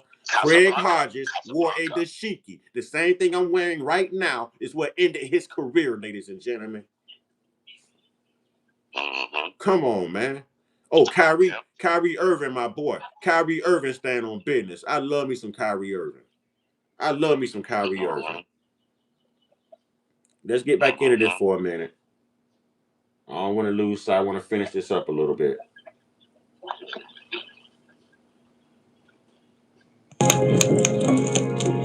I think over the years, I think there's been a willingness to not talk about what happened because it was just so Let's get those painful. likes Well, up, please. it's a community that's emerging, and it has a past that we have to surmount. But before you can surmount your past, you have to. Ooh, I'm so glad I made Tyrone a moderator. Tyrone coming here with these facts. They used to hang us, eat us, grape at women and men. Yeah, the buck breaking was serious, but I'm gonna get into that when we get into the whole slave breeding, y'all. Trust me, I have a whole curriculum lined up. On this platform every day, we gonna learn something. We gonna learn something. See, they think we here talking about white people and we're hateful. We're not. We're passing on history and knowledge of so we can have a racial awareness of their hatred. You know what I'm saying? Remember, thug stands for the hate you give little infants. F everybody. That's thug life. The hate you give little infants. F everybody. So based on the hate that they have given us since little infants, F everybody, bruh. I'm about us and good white folks. Good folks all together. If you ain't good folks, I can't rap with you. I can't rap with you. Let's go. Acknowledge what it is. Clyde Pounds was the Orange County Deputy Sheriff back in 1920. He deputized the mob that was led by Sam Salisbury. Clyde Pounds had a son named Edwin Pounds. Edwin Pounds has a daughter named Marilyn Johnson. Marilyn Johnson is the mayor's wife. I feel that the mayor actually has a problem with the Ocoee Massacre and everything that happens because. Do y'all know that the only black mayor in this country right now is in Baltimore, Maryland? And do y'all know they just had a governor's dinner at the White House? And do y'all know the only governor who was not invited? Real talk. Look this up. Bro, we only got one black governor in Baltimore, Maryland. One black governor. And he was the only one not invited to the governor's dinner at the White House. You know what I'm saying? Who run the White House? You know what I'm saying? It's crazy. It hits too close to home for his family. In 1960. Yeah, I mentioned Chris Jackson when he changed his name, Denver Nuggets. I mentioned Chris Jackson. 1969, former Ocoee Mayor Lester Dabbs published a report with an accounting of the massacre that started on November 2nd, 1920. It was based on interviews with whites who participated. There were disputes about the facts then, and even now, the accounts depend on who's telling the story. Resistance to acknowledge what happened to Black families has been strong, deeply rooted in the longtime political and family structures in Ocoee. The current mayor grew up in the city and has never spoken in detail publicly about the massacre or growing up in an all-white Ocoee until now. I'm the mayor of the city of Ocoee, Florida. Hometown boy. And my mother decided we were moving to Florida to honor my grandmothers. My father at the time was he was a carpenter, but he was also the assistant superintendent of chain gangs in Ocoee County, which is one of the biggest counties in South Carolina. There wasn't a lot of diversity. No, there was no diversity. All of us were glory, y'all. Caucasian. Rest in peace, but one of ours had glory, the black y'all. School.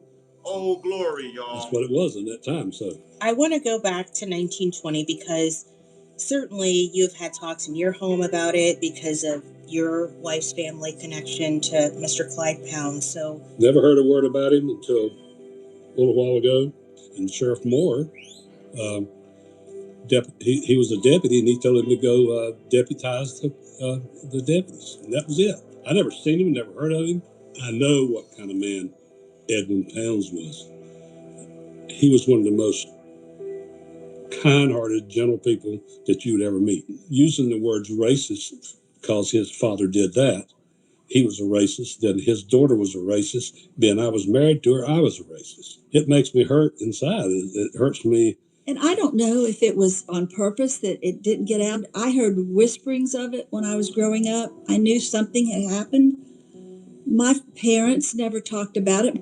And I'm sorry it happened, but I think Ocoee has evolved so much more now. Where do you live at? No, I'm asking because I had his wife tell me the other day he did. So I don't know. I don't work. I'm not married. Y'all know about my grandmother. I've shared that story. I just showed y'all my father's flag. You know what I'm saying? Y'all are talking to somebody who comes from a family who has made the sacrifice for this racist country. This is my father's uniform from the Desert Storm War, y'all. Desert Storm War, y'all. Desert Storm War, y'all. A commanding officer. May he rest in peace. A commanding officer. You know what I'm saying? May he rest in peace. U.S. Army. Y'all don't see that? I told you my first name. Now I guess you know my last name. Y'all don't see that? Huh? Y'all don't see this, man? This is empowerment. This is all I have left to even remember my freaking father by. Are y'all playing with me, man? Are y'all playing with me, man?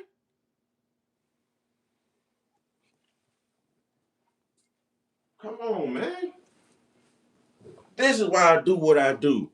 I come from a family who has made the sacrifice. My little brother is in the Navy right now. Right now. Come on, y'all. Let's get those lights up, please. All right.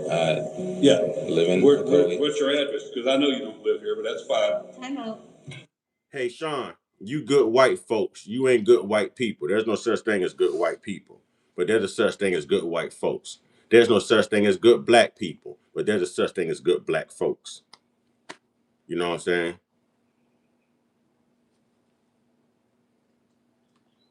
Please. I do live in Ocoee. Where I'm not gonna say it. If you do, just say it. I'll tell you where I live. Okay, just because you're comfortable telling people. Oh, that's fine. I don't care. Do you think that connection at all has made it difficult for you sometimes to talk about 1920 because of? No, not at all. I believe you should talk about it. That's why I went to Montgomery, Alabama. That's why I went to Selma, Alabama.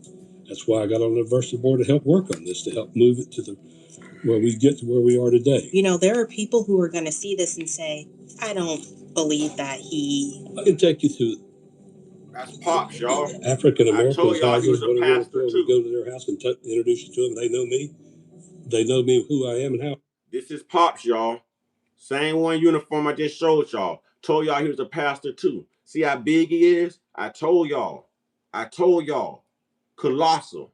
I told y'all. I come from that power. I come from that power. Huh? I come from that power. Lola Nassau Islands on my father's side. Indigenous on my mother's side. It ain't too much anyone can tell me. And I'm old reparations either way it goes from either side. What we talking about? What we talking about? What we talking about? I am. You got other ones that I have no intentions of wanting to know who I am. They want my job. What do you remember hearing about what happened on Election Day? Honestly, truthfully, you never heard that. We were a small town. Nobody ever brought it up. It was never brought up because we didn't have people living here that would question what you did. The whole United States was like that. It wasn't just Ocoee.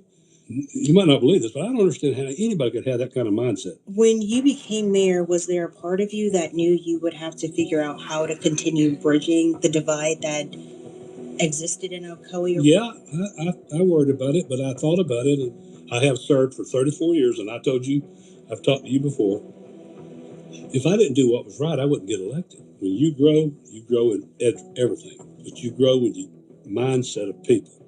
Things are going to happen. You are going to see what was in the past. You are going to hear new things. We've talked to quite a few of the descendants. And one thing that remains consistent from all of them is that they want to hear something from you that they haven't heard. I'm not going to say I apologize to that, if that's what you're coming to. Wow. I told you. Wow. I didn't do anything. Wow. That sounds just like these colonizers right now today. Why do I have to pay reparations? I never owned a slave. Look at this, y'all. Look at this. I want y'all to see this caveman. Did y'all hear what this caveman just said? Listen to what this Neanderthal just said, y'all. All the black lives. I lost my grandmother this way. This Neanderthal said he's not going to apologize. I'm gonna say it. If you do, just say it. I'll tell you where I live. Okay, just because you're comfortable telling people. Oh, that's fine. I don't care. Do you think that connection at all has made it difficult for you sometimes to talk about 1920 because of? No, not at all. I believe you should talk about it. That's why I went to Montgomery, Alabama. That's why I went to Selma, Alabama. That's why I got on the advisory board to help work on this, to help move it to where we get to where we are today. You know, there are people who are going to see this and say, I don't believe that he. I can take you through African Americans' houses, whatever you want to call them, go to their house and introduce you to them. They know Whatever me. you want to call them. They know me, who I am, and how I am. You got other ones that I have no intentions of wanting to know who I am. They want my job. What do you remember hearing about what happened on Election Day? Honestly, truthfully, you never heard that. We were a small town. Nobody ever brought it up. It was never brought up because they wiped it from the history books. Without any evidence, there's no argument. There was nothing to substantiate the claim. If they didn't bring it up, they hid it, like they hide our history in these history books, like they hide their history in these history books. They hid it. They hid it. They hid it. They freaking hit it. Again, same MO. We didn't have people living here that would question what you did. The whole United States was like that.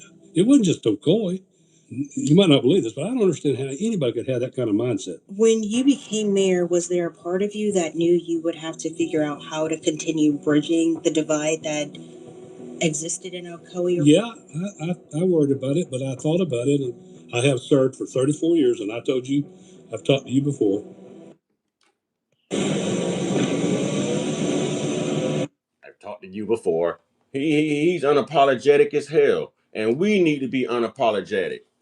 We need to channel the same freaking spirit, y'all. They're unapologetic, and we need to be unapologetic. Real talk.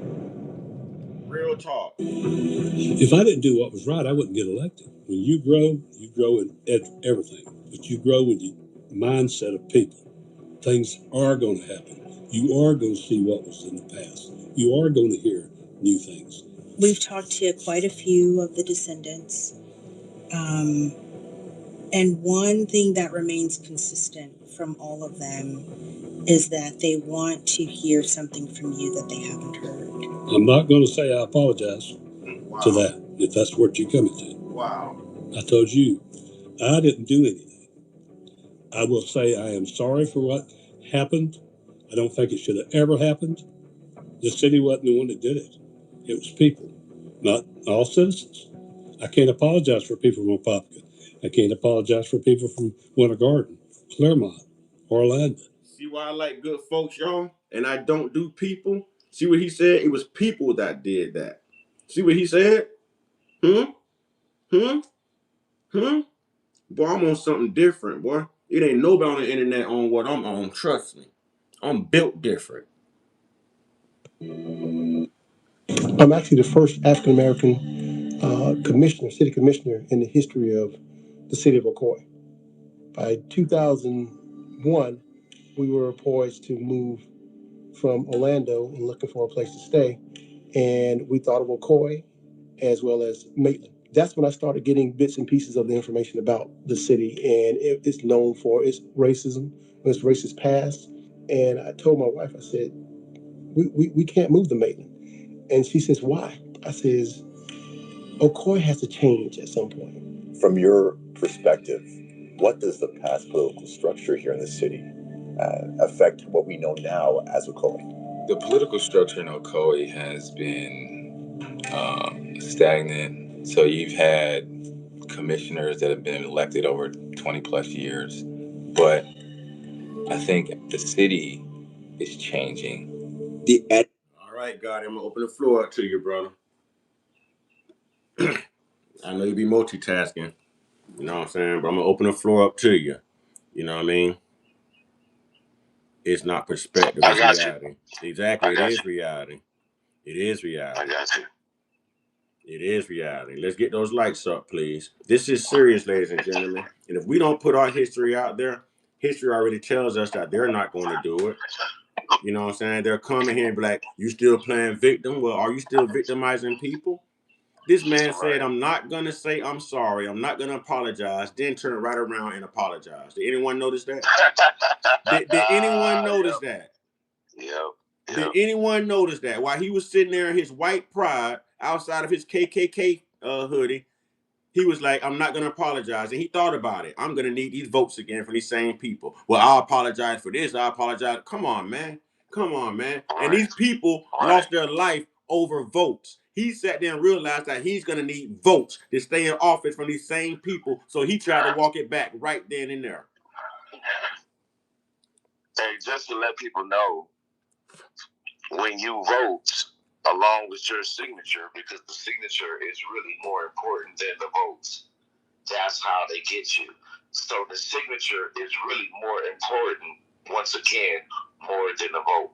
Once you put your signature on any piece of paper dealing with anything, you just gave up your rights and you just gave jurisdiction for them to come and do any and everything in your life and your family based on your signature. Mm-hmm. Mm-hmm. So we giving y'all some more game for y'all to know, to keep these things out in your daily life, to know what you're signing. That's very important to know what you're signing. Yes, that's because you don't speaking. know you could be signing your life away for them to rule over you without you even knowing. Exactly. See what I'm saying? That don't make no sense. Our ancient ancestors left clues and stuff all around the world. They left clues, pyramids, pictures, writings on the wall, stuff that's in the ground, stuff that's in the inside of the earth. We got ancient artifacts all over this earth and in the inside of the earth, letting it be known how long we've been here, and for us to pay attention to those particular facts so we won't be fooled when it comes down to those lepers people pushing that information, our ancient information, these that people, whatever that these we already people have. are so racist. Some of the things that our ancestors left behind, the Olmec heads and stuff like that, man, they went back and shot the noses off of some of this stuff just to make it look like they was white, to give them flat noses instead of the fat wide noses. You know what I'm saying? Absolutely. They shot the noses off of these things, bro. Mm-hmm. But yet, can't nobody touch Mount Rushmore where they got those white men at. I mean, but see, the thing about it is they can have that all they want. But when it's all said and done, it really does not mean anything. You guys are not spiritual people. You're only doing that based upon y'all seeing us having great statues and pyramids and stuff that we didn't build and all that. So y'all felt bad and y'all felt left out. So y'all decided to go ahead and make y'all one too. You see what I'm saying? But when it's all said and done, and when it come down to the real people that know the real information, like me and you and a lot of people, we know what y'all doing. Yeah, okay, you can go in and look good for the moment, but we know where y'all got that information from. And we know that you're not a great person either, too, at the same time, when it come down to them people being on Mount Rushmore and all of that. We know the history of all those people. And we know that y'all colonizers, too, at the same time. So what greatness did you guys do? But I get it, because you got to do it for your people, to show y'all that y'all did some things on somebody else's land. Mm-hmm. Mm-hmm. Yeah, on somebody else's land. But you can't go do it over there where y'all came from, the caves. Go put Mount Rushmore over there where the caves y'all came from. Y'all ain't doing that, though. See what I'm saying? Come on now. When I tell you I'm not done yet, when I tell you I'm not done yet and I'm not stopping here, bro, do you know YouTube money is going to pay for those documentaries? My next step, bro, I'm telling you, it's the big screen. YouTube is gonna pay for them documentaries. I'm gonna produce some films and some documentaries, bro. I'm not stopping here. I want satellite radio stations. I want all kind of stuff. I want black people clocking into their own Sugar Honey Iced Tea 24/7, bro. I'm a Kobe fan, so I'm gonna say 24/8. You know what I'm saying? I want you clocking in 24/8, telling your story all the way around the world and keeping empowerment.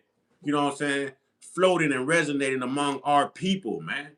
This is a full-time job, but we got to choose to do the work, man. I'm not stopping here, bro. I am not stopping here. It's YouTube now, but watch. Absolutely. Watch. Absolutely. Don't forget, DC Young Fly started on YouTube. Hurricane Chris started on YouTube. Soldier Boy started on YouTube. All of them did. Yeah, all of them, bro. All of them started on YouTube. Even I Show Speed started on YouTube. Mm-hmm. For those that don't know, got the video right on YouTube, showing when he was living in his house with his mama, or whatever the case may be, and that one video broke like a whole bunch of views, and that's how he got started. Where did Jake Paul and all them come from? YouTube. Okay. I'm not stopping here, bro. I'm not stopping here. Right. I'm not stopping here, bro. I would never limit myself, and I know the sky is the limit, and it's a whole lot of sky out there, bro. Right. You can make a great thing of yourself dealing with YouTube. As long as you're producing the numbers, you can do what you want and keeping everything the way it is when it comes down to the YouTube University, because you got to know about the YouTube University. You I know already know what? you know about that, Mr. Uncut. I already know you know about that because Yeah. me and you didn't already talk about that. Yeah. You know what I'm saying? So, so I'm just saying for everybody else, y'all gonna have to really get in tune with the YouTube University and really study that. Because that stuff breaks down. That stuff breaks down everything that you can do when it comes down to, you being on YouTube. It breaks it down. It really does. You can really make some good bread dealing with YouTube as long as you're able to give them their numbers and, change things up. The same thing Mr. Uncut was talking about. Everybody can sit up there and do this. You know what I'm saying? We have to be creative in everything that we do. Let me say it again. We have to be creative in everything that we do. We cannot repeat no processes from the past to now. None of that. We have to be creative. That's the only way we're going to be able to strive and survive through this game. If you're not creative, this is not for you. Hey, this you're not going to make it. Hey, wait a minute. They say it's a queen in here spitting facts. They say it's a queen in here spitting facts. I know it's got to be the queen. When they say the queen, I know it's got to be the queen. You know what I'm saying? Can somebody please read the queen? Read. Gotti, can you get to the comments? Yeah, I'm on it now. Can you see her comments? Can we give that queen her recognition? Oh, I ain't got no problem uplifting all women, bro. The right woman, I ain't got no problem uplifting the right woman. I just keep meeting the wrong women. You know what I'm saying? The day I meet a conscious woman, the day I meet a woman who ain't with that Christian God-fearing crap, oh, we gonna build something. We gonna have something. There's this thing called YouTube TV. And from YouTube TV, you go right on up, bro. Oh, wait a minute. Oh, wait a minute. Oh. Hey. Spit it, bro. Spit it, bro. She said, read from Babylon to Timbuktu. I'm done. I ain't gotta say nothing else. That's it. I ain't about to read nothing else. From Babylon to Timbuktu. I know what she's talking about because I got that book. Oh, yeah. Tell the people. The one. Tell the people. She's the one. Tell the people. She's the one. We're going to have to get her on, too. She's the one. I got to get her email. She's the one. We're going to have to get her on. We're going to have to get her on. She's the one. She's the one, man. She's the one. Oh, yeah. That's it. That's what I keep here. From Babylon to Timbuktu. That's it. Game over. Yeah, we over, y'all. We're going to have to get her we got to get her information. We're definitely going to have to get her information. The Nine Occurrence say the queen just done off some fool called Bang Switch, who thinks he's an intellectual, but look at his stupid name. All you got to do is check their YouTube pages when they come in here. Hey, they say the queen just iced the fool. Hey, we definitely got to get her on the platform, bro. I'm not gonna call her a queen. I'm gonna call her Empress. Because she is the Empress. Yeah, because she is the Empress. Because we're Moors. I want to get her, Sister Renee. I want to get Sister Dunmore family. I want to get who's the other sister? Danielle Terry. That company. Yeah, we need to get all these sisters and let these sisters do their thing, bro. Yeah, man. Yeah, we do. Yeah, absolutely. But yeah, she's Empress. She's no longer queen. She's Empress. That is her title because she's a Moor. Yep, absolutely. Yep, Malou. That's another one, Malou. Yeah, we need to get all these women together, Malou. Yeah, we need to get all these women together. Yes, sir. You know what I'm saying? Just like how they be doing on YouTube when you go to people's channels and you see it be like 12 people all on one channel. We can do that too. To the point where everybody will be heard. Everybody being respectful to the information that we bring to the table. We all come together for a reason. You know what I'm saying? Whatever, when it's all said and done, yeah, we can do it. I'm gonna do it through Zoom because my sister Sage Moore, she has her own business, so she already has Wix accounts and all this stuff. So we're gonna be going through her admin account to do everything. But I'm gonna get her to organize with these sisters and these empresses right here. You know what I'm saying? These empresses. And we gonna get them on, bro. I will be more than happy.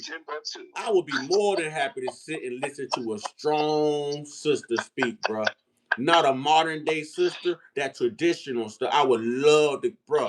Bring back the afros and all of that. Please bring back the afros and the afro puffs please bring back the nappiness. Bring back the nappiness, man. Bring back the nappiness, man. Nappiness is happiness, bro. Nappiness is happiness, bro. Because I know they talking about me in that book because I got the most nappiest hair in the world. There ain't nobody here nappier than mine. I'm talking about, nigga, worse than Brillo pad, bro. Bro, I done worse broke cones.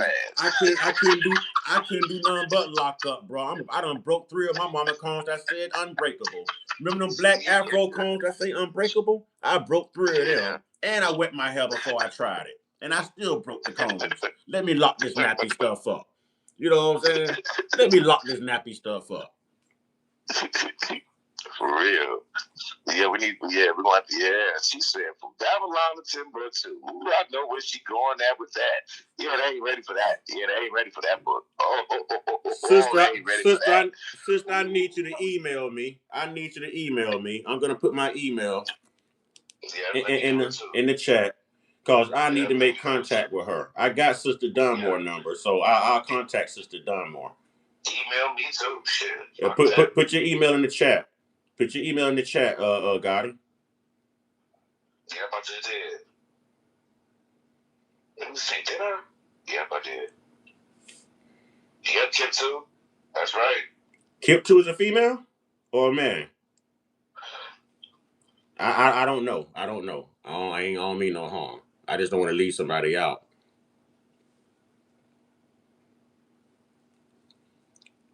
Kip 2, man or woman?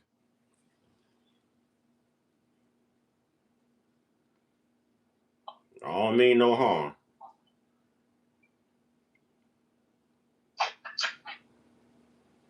And I'm gonna check these emails today.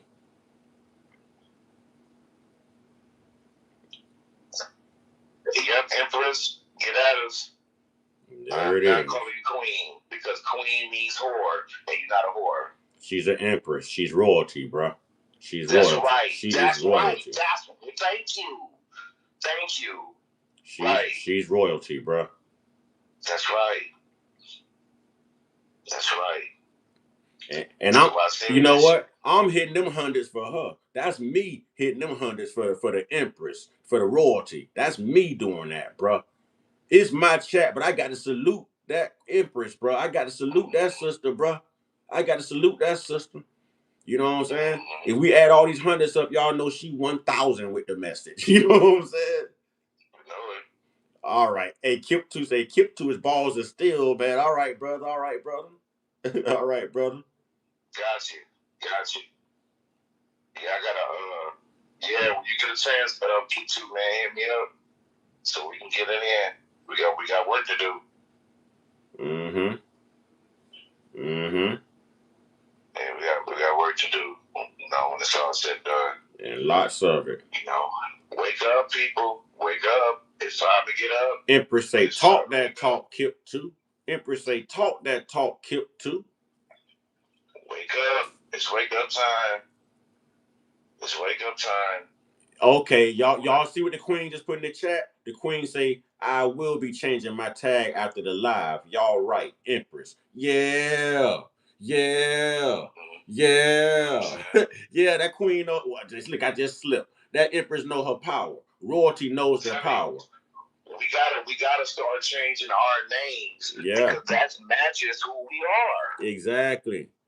You know what I'm saying? Look at my name. Look at my long ass name. I want people to talk about my name when I go to everybody channel and all of that. Yes, and they got Master Musa in there too, along with my name up there. Yeah, my name long. I created that whole name, and it has a meaning to it too.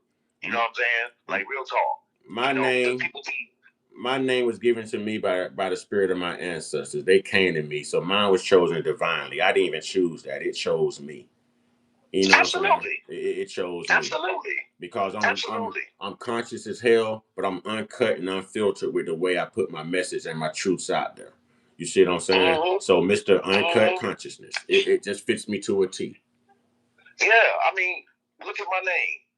People don't know the real meaning of Bugatti, but you do. Mm-hmm. But that's another story. Mm-hmm. And then I put Doth. D-A-A-T-H. Daath is the hidden Sephirah, the hidden chakra in the tree of life. When you look at the tree of life, it's the hidden chakra that people is not talking about. Daath. That's why I put that in there. And then I put Vader. Darth Vader. I put Darth Vader in there.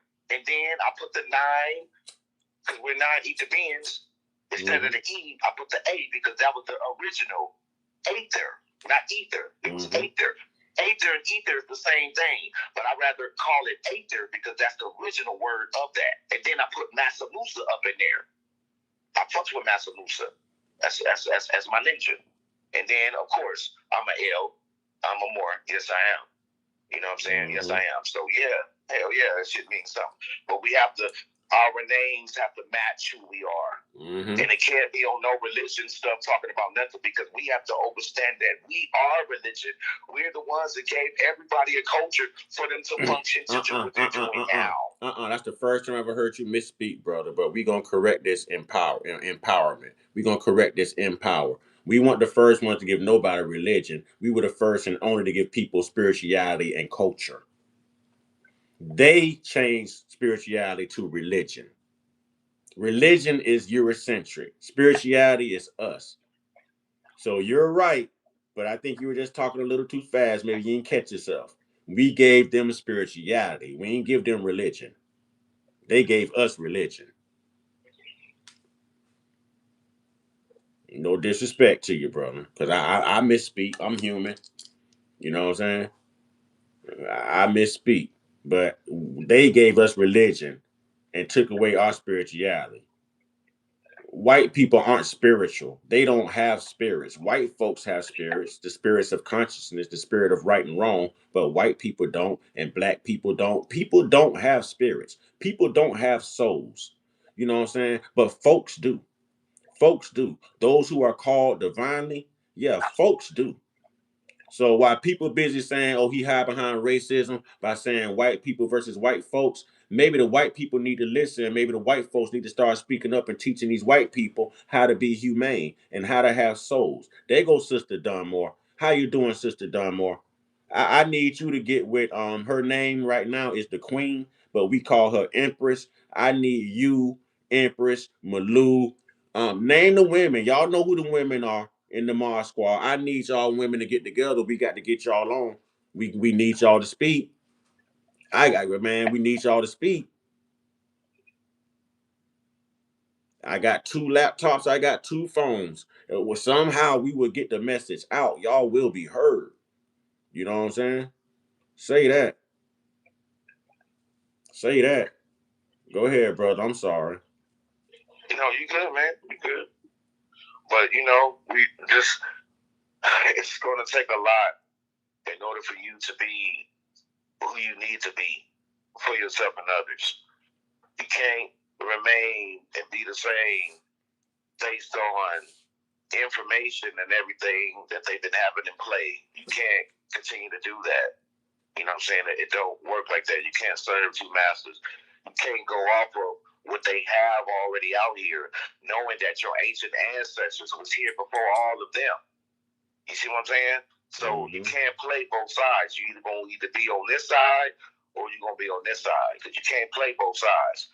I chose to be on my ancient ancestor side because of the fact they was here before all of this. I know everything that they did. So for those colonizers to come over here on those boats along with those dirty Moors and for them to carry out and do what they do, I can't allow myself to be on that because I know what y'all came to do when y'all was coming over here because we seen y'all from afar. No telescopes or anything. We seen y'all coming over here on the boats from the waters.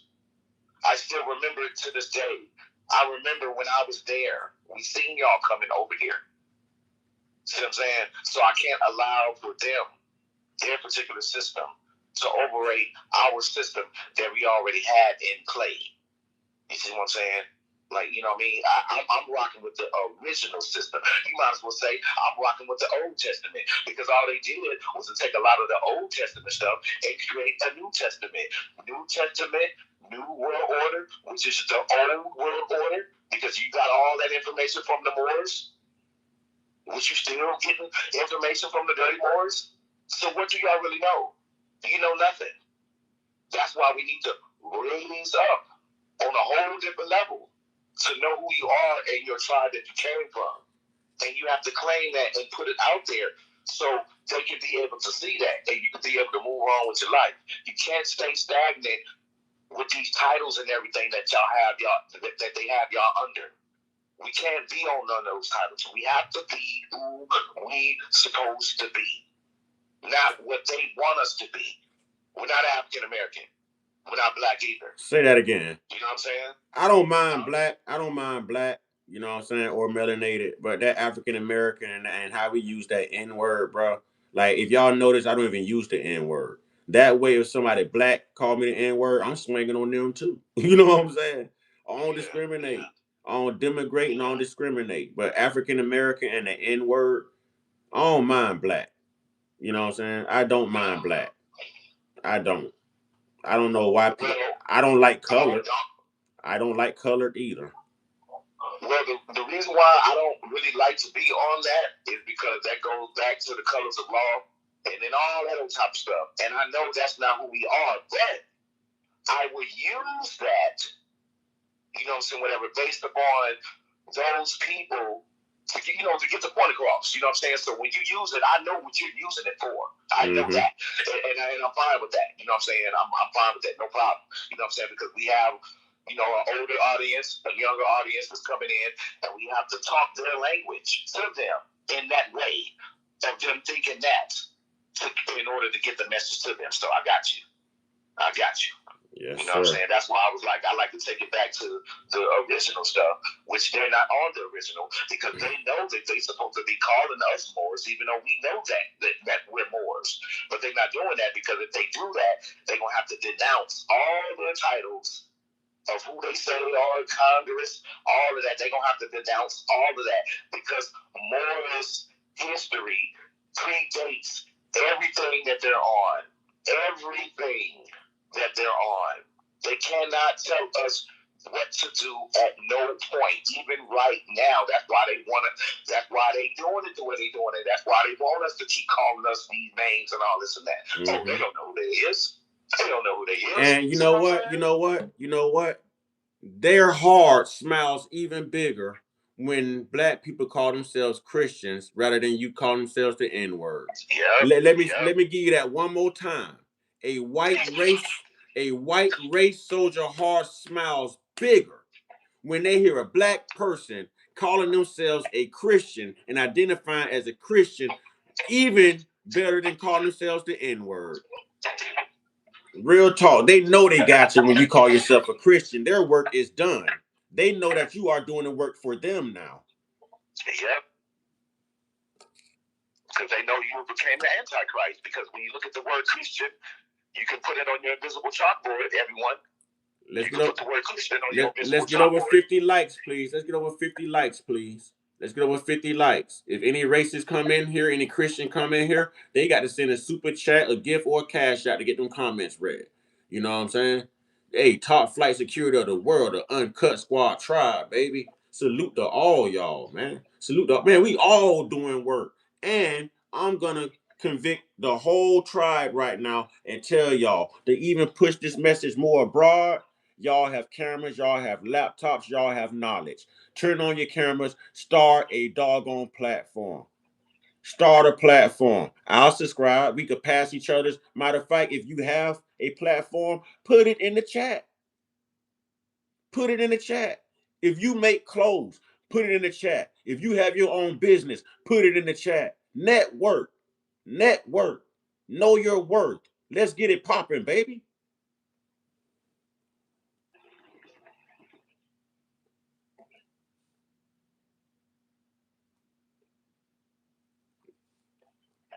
Go ahead, brother. You got it. Hey, let me ask you this real quick while I got you on the phone, because it's gonna take your knowledge on this one. So, There's a brewing war between Pan Africans and FBA, and people say FBA are close to white supremacy. And that is not true. They say we're a hate group, we're a terror group. They say that we're giving false information, that we're trying to separate black people just because we want our own culture, our own identity. All of us are black. You can't stop an African from being black, but they're still tribal. You can't stop a Haitian from being Creole. You know what I'm saying? But they're still black. So why can't we have our own identity and culture, our own lineage? Why can't we delineate, bro? Why?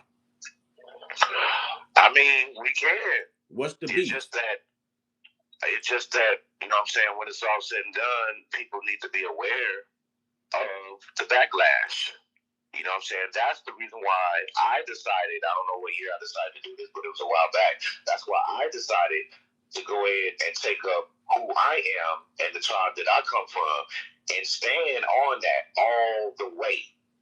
I know I'm going to get backlash all the time, and that's fine. You're going to get backlash anyway.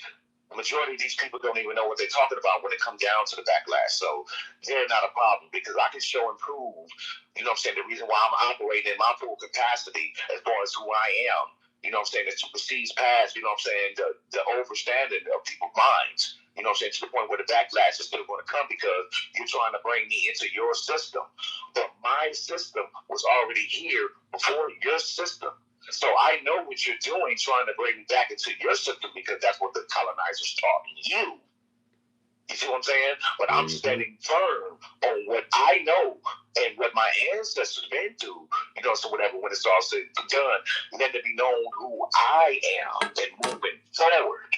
You see what I'm saying? Not using no constructs, not using none of their names, nothing. I'm using our ancient ancestor names. Period. That supersedes past. All they understand is, of course, they're going to talk about it. The only reason why they're talking about it is because their illusion is about to get ready to come to an end. So that's the reason. That's the reason for the backlash. So now everybody knows when you're on to something and you start really, you know what I'm saying, start digging into the truth, and you're actually being the truth. When it comes down to it, you're going to get backlash. But just know that backlash is to try to bring you back in based upon what you already know. And all you got to do is just shoot that down because you know that the information that you bring to the table supersedes past what they're trying to bring you in from. See what I'm saying? That's how you're able to get over on all of the backlash. Because, see, they don't know these things. And they ain't going to never know these things. Why? Because they don't study. And even if they was to study, they cannot fathom what really happened to us. You see what I'm saying? Because they steady trying to put themselves in the equation, which they should. Because we're letting it be known in so many words that y'all came over here. Okay? Let me say it again. Y'all came over here. Right. They want us to think we came from somewhere when we have proof that they came here. Not only here, they went everywhere. When I get into this, I promise, bro. When I get into this whole segment of the whitening of Brazil, y'all, I'm gonna get into the slave breeding, and then you're really gonna see that the same way we complain and call them out on their convictions over here. Oh, you ought to hear those Brazilians, bro. They did the same exact thing. Same. They make them people cut their hair over there at least twice a month so their hair don't grow out in blackness, bro. Come on, man. It's bad, bro. It's bad. You know what I'm saying? Yeah. They did it to They did it to South Africa with the apartheid government. They did it here. They tried it in Haiti. They went, bro, everywhere, bro. Everywhere. Everywhere. No, I know why they're doing it. And I'm glad that they sitting up there doing all of that. Because I remind them of the Anunnakis. Yes, those are my ancestors. I remind them of the ancient Babylonians. I remind them of the ancient Sumerians. All of them. Yes, I remind them of all of those people.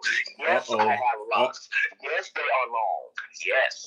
Brother. We got some work to do in this chat right here. I just saw something. Oh, we got some work to do. Okay, the now and the current, you know what I'm saying? That's my brother. My brother be dropping facts. And we already know the Empress be dropping facts. So I guess something was said about Africa here. And my brother, FBA brother now in the current, you know what I'm saying? My Rasta brother says, you know what I'm saying? The queen don't, but I don't like saying the queen. Empress, don't believe the lies. Africa loves you. Africa doesn't like the sellouts that you also don't like. Um, That's not true. I beg to differ. Yep, me too. Africans really do not like us. Period. Africans are over here right now and they quick to tell you, me no black, me no black, me African, me Nigerian. But as soon as ICE get behind them, now they want to be black and blend in. If you know the way that these Africans treat these sisters over here in these African braiding salons, you know what I'm saying? I kind of disagree with you. I ain't gonna say Africa don't love us, but Africa did sell us in this. Man, Africa bought us. They don't love us, man. Africa bought us and had us imported over there to them as well. That's why Ghana had to come out and offer an apology around what, 2015, 2018. No, it was somewhere close to COVID. They came out and offered free visas and dual citizenship and everything and asked for forgiveness. You know what I'm saying? Africa ain't got that love for us. That's right. Because we done went over there already. A whole bunch of people that went over there. And they treated them bad. The stories is right there on YouTube. You can find that information right there. Hey, I'm back in the Empress on this one. No love lost. My roster brother. But I know a little bit too much. I know a little bit too much. I'm gonna side with the Empress on this one. I know a little bit too much. We can go over there right now. We can go over there right now. They gonna treat us bad. That's a fact. And you know what? I go to the African market. I've been going there since 2012. I let them know that too. Just to let them know that I'm not just some random person that come up in here and shop. I've been coming here for a long time because of the quality of the food. Now I'm not gonna say I'm not gonna say it's all of Africa. You know what I'm saying? A lot of Africa does love us as just being black. We're their brothers. You know what I'm saying? And I vibe that. I rock with that. But we also have Africans who sell out.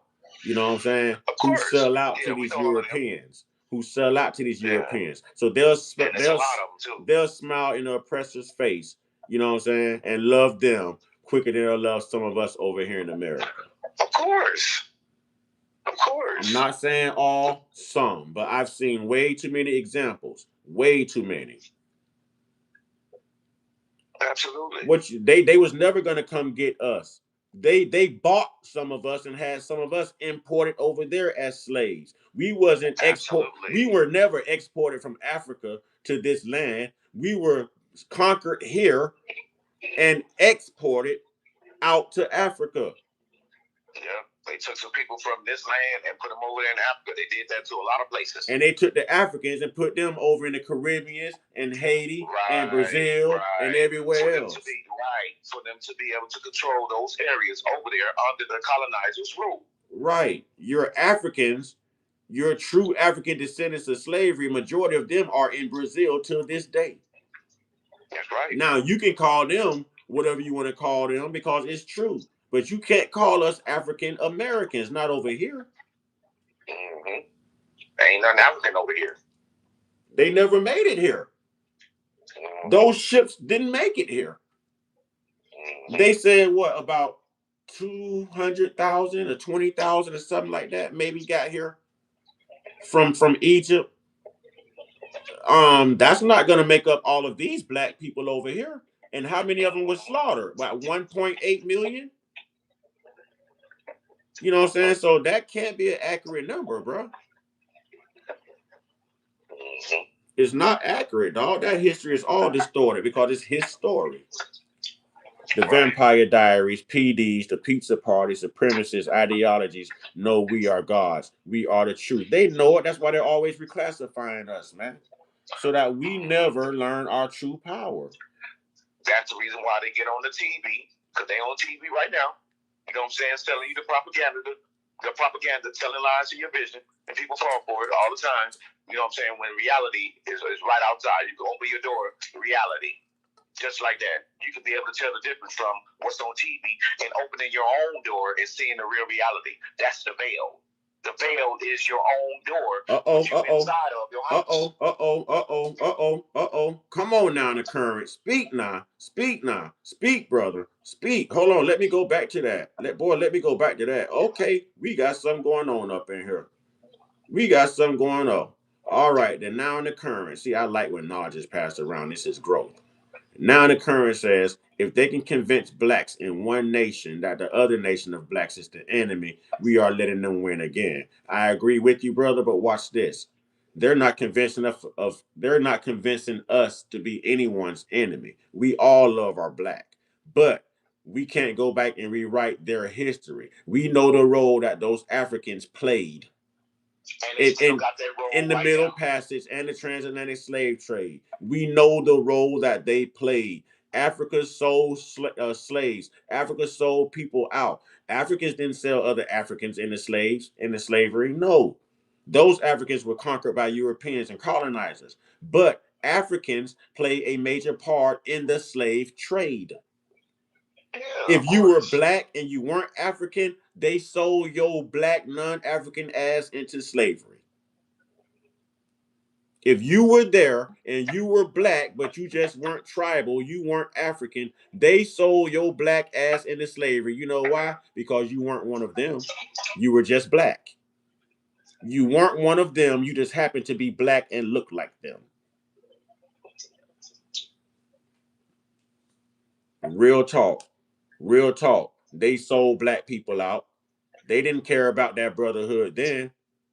You know what? If Africa did have love for us, the Washington Journal has been keeping track of all these police brutality type unalivings on the black community since Michael Brown.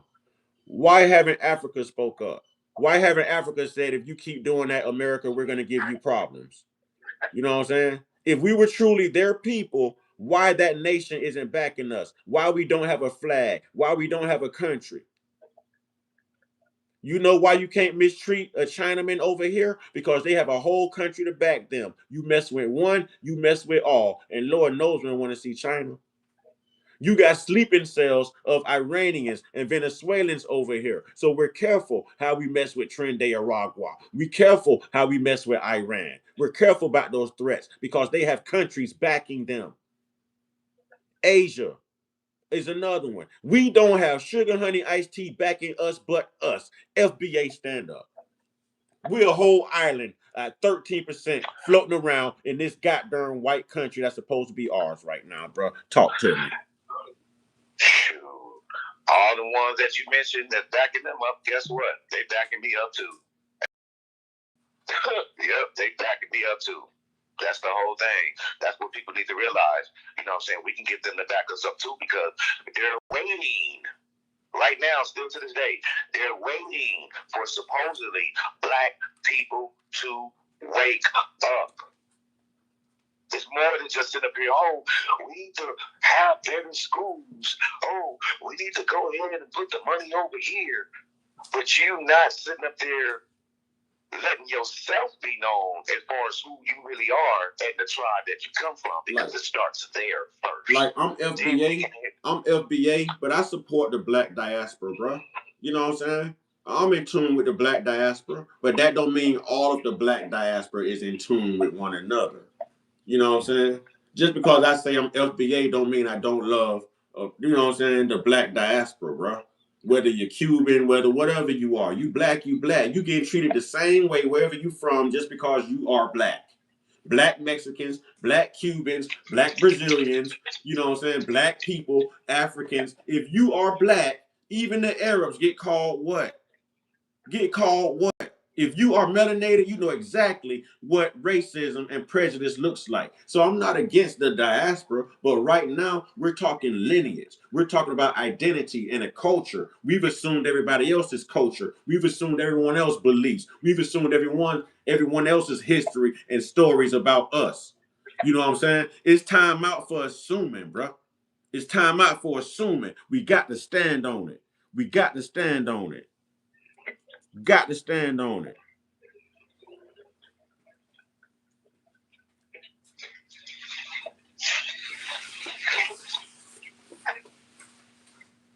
We are foundational Black Americans. We are Black American Indians.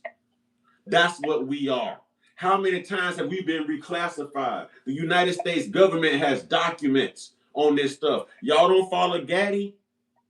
The one I be hollering, man, get in here, get in here. Man, get in here, get in here. Gaddy will show you these documents. He will show you these documents. They label us Cherokee Indians. They took away the Native American Indians' rights and gave it to the Negroes and said that we are the true Cherokees. It's there. It's in black and white.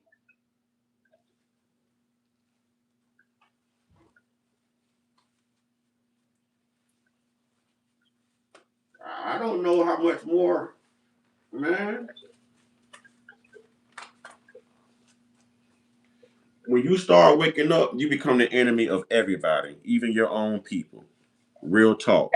When you start to wake up, you become even an enemy of your own people. Real talk.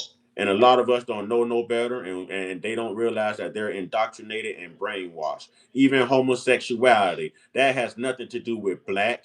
It's to keep you from reproducing. The same thing Margaret Sanger had in mind when she created Planned Parenthood. You understand what I'm saying? And you wonder why we still just a whopping 13, 14% of the population, because they put all this stuff here to keep us from reproducing, because they look at us as a pestilence, man. You know what I'm saying? They look at us as a pestilence, man. That homosexual stuff was put here to stop us from reproducing, man. From reproducing. Then you got people that'll come up in here and tell you that it's more than two genders. No, don't tell that lie. Don't tell that lie. Don't tell that lie. Don't do that. Now, in between our women exercising Planned Parenthoods and buying into this, I own the rights to my body, when you don't.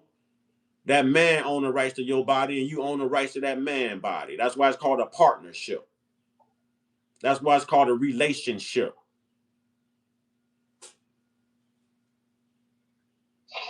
That's why it's called a relationship. So in between all of these Planned Parenthood unalivings that the black women do, you know what I'm saying? And in between us unaliving each other over Jordans, and you touch my car, or you looked at me the wrong way, or you talking to my girl, or you got more money than me, so I'm gonna rob you and unalive you. In between all the stupid stuff we do culturally, bro, you wonder why we still 13%. And then they doing it to us too. They taking out their own. They're taking out. We see what they're doing to their own churches, to their own supermarkets, to their own schools, their own children. And we're all helping them as well, bro. Make it make sense. Shit, I ain't helping them. Make it make sense. No, we do when we do it to each other, or we exercise this brainwash mentality, or we wind up in their prison system or their graveyards. We're doing it. We're doing it. Yeah, that right. Absolutely. Absolutely. That's why I identify myself as being a Moor, because once a person knows the Moorish culture and everything else that comes along with that, you know what I'm saying, that stuff supersedes past everything that's going on right about now. You know what I'm saying, whatever, when it's all said and done. Yes, we did a lot of horrible things, but we can sit up there and do that. Why? Because this is our shit. We can do what the fuck we want. Plus, it's a learned behavior. Right, you know what I'm saying? We can do what the hell we want when it's all said and done. You know what I mean? See, people not understanding. Y'all concerned about all these titles. But just know this. There's no title that is greater than a sultan. And that's a fact. Now I do agree. I do agree. I do agree with what my roster brother just said here. The now and the current. I agree with this like Super 1000. This brother said we got to unite though, or it's done. Worldwide black allegiance, or it's done. That is true. You know why? Because globally we make up 70 to 80% of the population of the world. It's melanated, bro. Globally, the same people who are our oppressors here in this land are actually the minority internationally, bro. I'm already knowing. So he's right. That comment was so accurate. You know what I'm saying? He's right.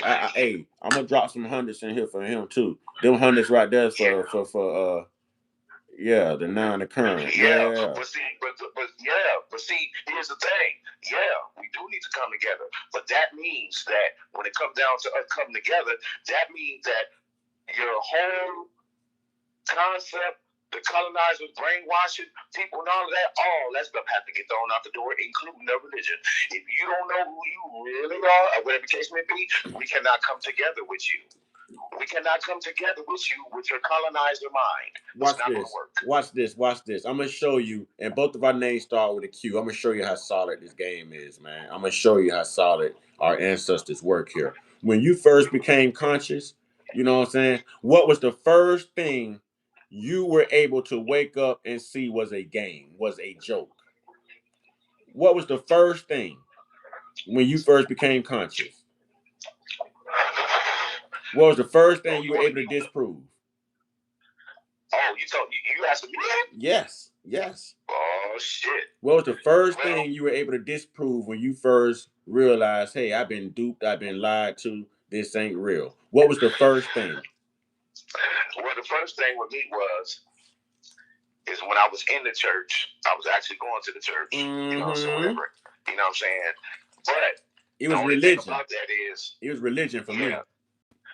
But the only thing about that is the way people go to church now, even before, you know, they all into it. You know, hey, hallelujah and all that stuff. I was never into any of that. Me either. Because I always looked at it as something is wrong. Because mind you, I'm in the church, okay? You know, everybody up and doing a little Holy Ghost dance and all of that. And I'm sitting up there looking at them like, what's wrong with you? Man. You know what I'm saying? And I said, wait a minute. I said, you know what? Let me go on and step back from that particular situation. Let me go on and step back. You know what I'm saying? Whatever, because something is happening here. And it's not good. So let me go ahead and just leave you over there where you at. Mm-hmm. And let me go on and step back over here in my little office and continue to peep game. Because mind you, I'm on my way of walking out the door. You see what I'm saying? Because of what I've just seen. I'm gonna take me too, bro. Let me testify real quick, bro. You know everybody should know I'm a fool by now. Y'all know Mr. Uncut Consciousness is like part comedian. You know what I'm saying? So I'm gonna give my truth real quick, bro. There was this lady all the time who was in a wheelchair, bro. Like, we take turns wheeling her in. We bumping our knuckles on the door trying to fit her big ass wheelchair in the church doors. You have to open both of the doors to get it in there. You know what I'm saying? And I ain't asking God for forgiveness. I'm telling the truth right now. You know what I'm saying? But this woman, you think that this woman couldn't walk? She sit there quiet. She have her little fan. She have a little fan, and she sit in the front to the right every time, bro. Every Sunday. And she throw her little fan in the air when pastor says something good. I got to get on camera to do this. This gonna be funny. I'm gonna get on camera to do this. So she be in her wheelchair, right? She be in her wheelchair, bro.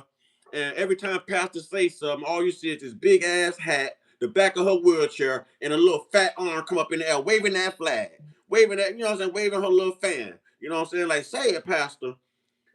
Pastor go to speaking in tongues. Y'all know the churches always play that doo-doo-doo-doo, that get down music when they ready to take an offering and they say they claim the spirit moving, right?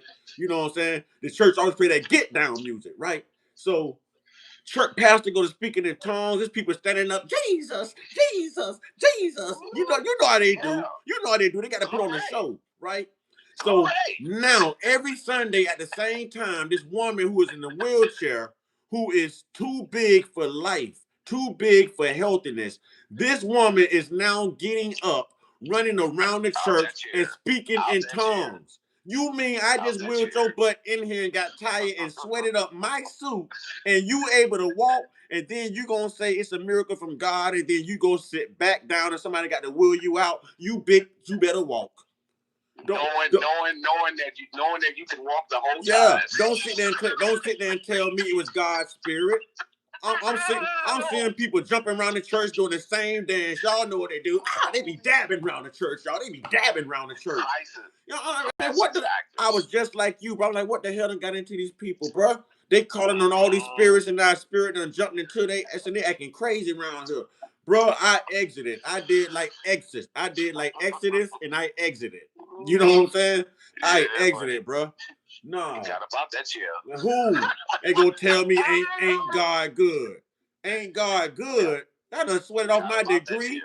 I don't even smell like my cologne no more. I smell like you in your rolls. And you every Sunday, bro. And they still willing this woman in and out. Got about that chair. Got about that chair. Yeah, Like, they willing her in and out the church. And the same time, every Sunday, she's getting up, running around the church, sweating, shouting, hollering, and then you sit back in this chair. We supposed to, you better stand up. I thought you say God healed you. Why you sat back down? You know what I'm saying? I know if it was me, and I know people probably gonna shame me because of that, but they can shame me. I don't care. I know if it was me, I would have moved that wheelchair up out the way. Go on and stand up. Show your testimony now. You say God deliver you, okay? Well, God deliver you there. Let me take the wheelchair away. You don't need it no more. All right, let's go now. That's why when Drewski did that skit, bro, when Drewski dropped that skit, that skit was so on point, bro. Yeah. Skit say, hey, Drewski say, I'm God, I'm gonna heal you. This sister right here say she been trying to have a baby and she can't get pregnant. He stood an old woman up. He say, I'm gonna get you pregnant. I'm gonna get you pregnant. I'm gonna get you pregnant. I'm gonna impregnate all y'all with the word of God. And I guess God impregnated Mary at 12 years old with the word of God too. Now, what if God has impregnated a 12-year-old girl for? I don't understand. You know what I'm saying? I don't understand. I don't get it. Because when you read the original stories from where it came from, it don't say none of that. It don't say none of that. That's why I've been trying to tell everybody in the chat, y'all got work to do. Exactly. Y'all are behind. Y'all are behind, and y'all still dealing with that Yahweh shit. Like, you know what I'm saying? Yeah, like, y'all is not going to get it. Y'all need to give up all of that for you to be who you need to be. You don't see Mr. Uncut talking about this, talking about that, going to a God, all this and that, because he know who he is. This man just said you're grown at 13. I've been peeping his comments, and moderators, y'all doing a good job censoring him. Yep, this plethora of films, clown right here, you're grown at 13. Bro, go start your own platform and put your lies out there, bro. Don't come here with that, bro. And I know where that came from. Because I'd be damned if my daughters was grown at 13. I'd be damned. See, that's why your daughter's getting pregnant early and everything else. Right. That's why, What get up out of here, man. What he was doing is he tried to connect that to the Jesus story, you know what I'm saying, when he was 13 and all that, and you can't do that. You cannot do that. You have to be chosen. You have to be chosen in order to be picked, especially at that age. You can't get that coming from a man or all the information that they accumulated over the years, and then they decide they're going to do it. Now the current just said it. Blood clot EpiPen. Yeah, that was a blood clot EpiPen file waiting to happen right there. Waiting to happen. Try 13, you grown. If you don't get your boy, he probably in the EpiPen files, y'all. He probably in the EpiPen files. You grown at 13. I wish you would look at my 13-year-old daughter as being grown. Boy, I got something. I'm gonna put a grown man whooping on you, boy. And then look, check this out, just to let people know how stupid and ignorant that person that said that is. How is it that you're grown when you're that age? When that age says 13, you're still in the teens. You know why? Because you know why? I'm gonna give it to you. Cause them purrs feel like when a woman starts her cycle, that makes her grown. And Spanish people do these quinceañeras or something like that. Quinceañeras. You know what I'm saying? So no, that don't mean you're grown. That means you're maturing. That means you are maturing. Right. Still in your teens. Shoot, at some point, a man balls got to drop. You feel me? I ain't trying to be too graphic, but shoot. You know what I'm saying? At some point in life, our balls drop too. That don't mean we grown men. That means we are maturing. But I'm gonna get ready to wrap this up, man. You wanna give the people anything else? I got some obligations around maybe 8:10, 8:15. I mean, you gotta study. You have to be somebody better than who you are right now. I know I'm that because I do this stuff every day and I've been doing it for years. I can't even give it all right. Let's give our let's give our proper see you laters, you know what I'm saying, and thank yous and gratefulness and gratitude. Let's send the Empress off in empowerment. She's saying that she has to leave, y'all. Let's send her off empowered in empowerment. Absolutely. You know what I mean? Sister, travel protected, sister, and let nothing distract you from your mission. Let nothing absorb your power that's not meant to even interact with your powers. Know who you are. And we love you here, sister. All right. Go ahead, brother. So yeah, just be better than who you was yesterday. Come from under all these spells and everything, and the created life that they had for you. You're gonna have to let all of that go and create your own life as far as how you want it to be. Because if you don't do that, you're living off of somebody else's created life, which is not good. Because how are you going to grow and be who you need to be when you're already in a situation that was already created that you weren't even supposed to be in? Right. You're not a part of the masses. You're not a disciple. You're not any of that. You see what I'm saying? So you have to come up from under that rut. Mm-hmm. To become who you are, and the work starts with you. You can't keep listening to people. You're gonna have to learn how to get it. You're gonna have to teach yourself how to get it so you can be able to move on. We don't have that much time left. We don't. We have to get it. I'm the type of person.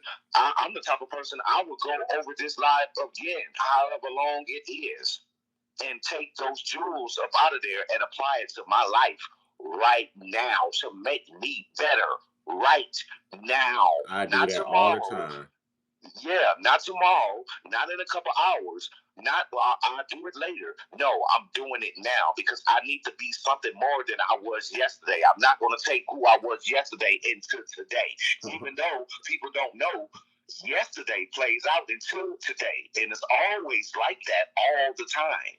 Right, you see what I'm saying? So that's why it's a must that we constantly change.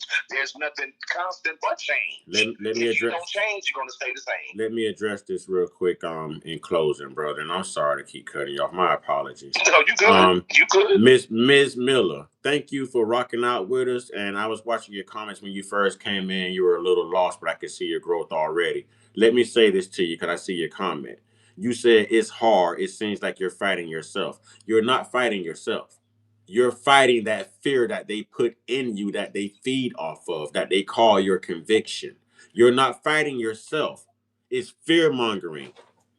They feed off of your fear. If they can get you to believe that you are going to die and go to hell, if I keep digging, I'm not going to hit hell. I'm going to hit water. I'm in Florida. Where is hell? If the world is really sitting on an axis and we are a globe, like they say, if one keep digging, you might just fall out into the damn solar system. They already proved that you can go up and leave the solar system. So where is hell? Where is heaven? They're feeding off of your fear. And let me say this too. Christians, y'all so quick to come in here and say two things. Jesus loves you and Ethiopia were Christians. Now, two things can be true. And you know what I'm finna say, don't you, Gotti? Two things can be true. Two things can be true. That's right. The original Bible came out of Ethiopia, Christianity. Yes. But what you're not saying is those Egyptians and those Africans that were Christian did not know or have they ever heard of a damn white Jesus. It was Horus and Osiris. So if they were to be raised from eternal sleep right now, you know what I'm saying? If they were to be resurrected right now, like everybody's waiting on, they're going to come back looking for a Horus and Osiris. Those same Christians would look at Jesus and say, who the fuck are you? Right. So not knowing that those stories came from Horus. Right. That's where they got the stories from. So they've always kept the title of a Christian, but they've always changed the damn prophet. They always changed the damn prophet. Mithra, you know what I'm saying? Horus, Osiris, over in Bangladesh and stuff, they got Ganesh. You know what I'm saying? Like it's man, come on, man. Come on, man. Come on, man. We gonna spit that knowledge over here. I'm gonna go ahead and wrap this up, man. I love and appreciate everybody, man. I definitely appreciate the Uncut Squad tribe, you know what I'm saying? And I appreciate everybody like having open minds and being able to think outside of the box. Because in order to grow, you have to be able to think outside the box. You have to put fear aside and you have to embrace doubt. You can't believe everything these people have taught you. It's indoctrination. You gotta go within. It's brainwash. Yep, you gotta go within. Yep, If you can get, the world just hit 8 billion people. So this is population explosion. Now they have to exercise what's called population control. That comes with putting out diseases. That comes with starting global wars. That comes with domestic unalivings because they got to get the population down. But if you can get 5 billion out of those 8 billion people to believe the same thing, Jesus, Jesus, Jesus, how easy is it to control 5 billion people? And who has the advantage now? The 5 billion, who's a majority of those 8 billion, or the remaining 3 billion who can't be moved? Think about it, man. Think about it. Think about it. I appreciate everybody, man. Y'all walk in power. Gotti, my brother from another mother, you know it's love. You know what it is, bro. I definitely appreciate you. You know what I mean? And we gonna rap. You know, we always rap throughout the day. We gonna rap. You know what I mean? But listen, man, y'all get your one-on-one. Get your one-on-one. Get your one-on-one with the true, eternal, spiritual father, not that colonial stuff. We all got right and wrong inside of us. You see what I'm saying? Touch your conscience, man. It's never gonna tell you to do nothing wrong. Y'all stay prayed up, stay blessed up, stay meditated up, stay protected, stay real, stay conscious, stay uncut, be inspired, be great, be you, and let me add one. Be empowered, be inspired. Real talk. Salute, salute, salute. Salute and Ashe, my good folks.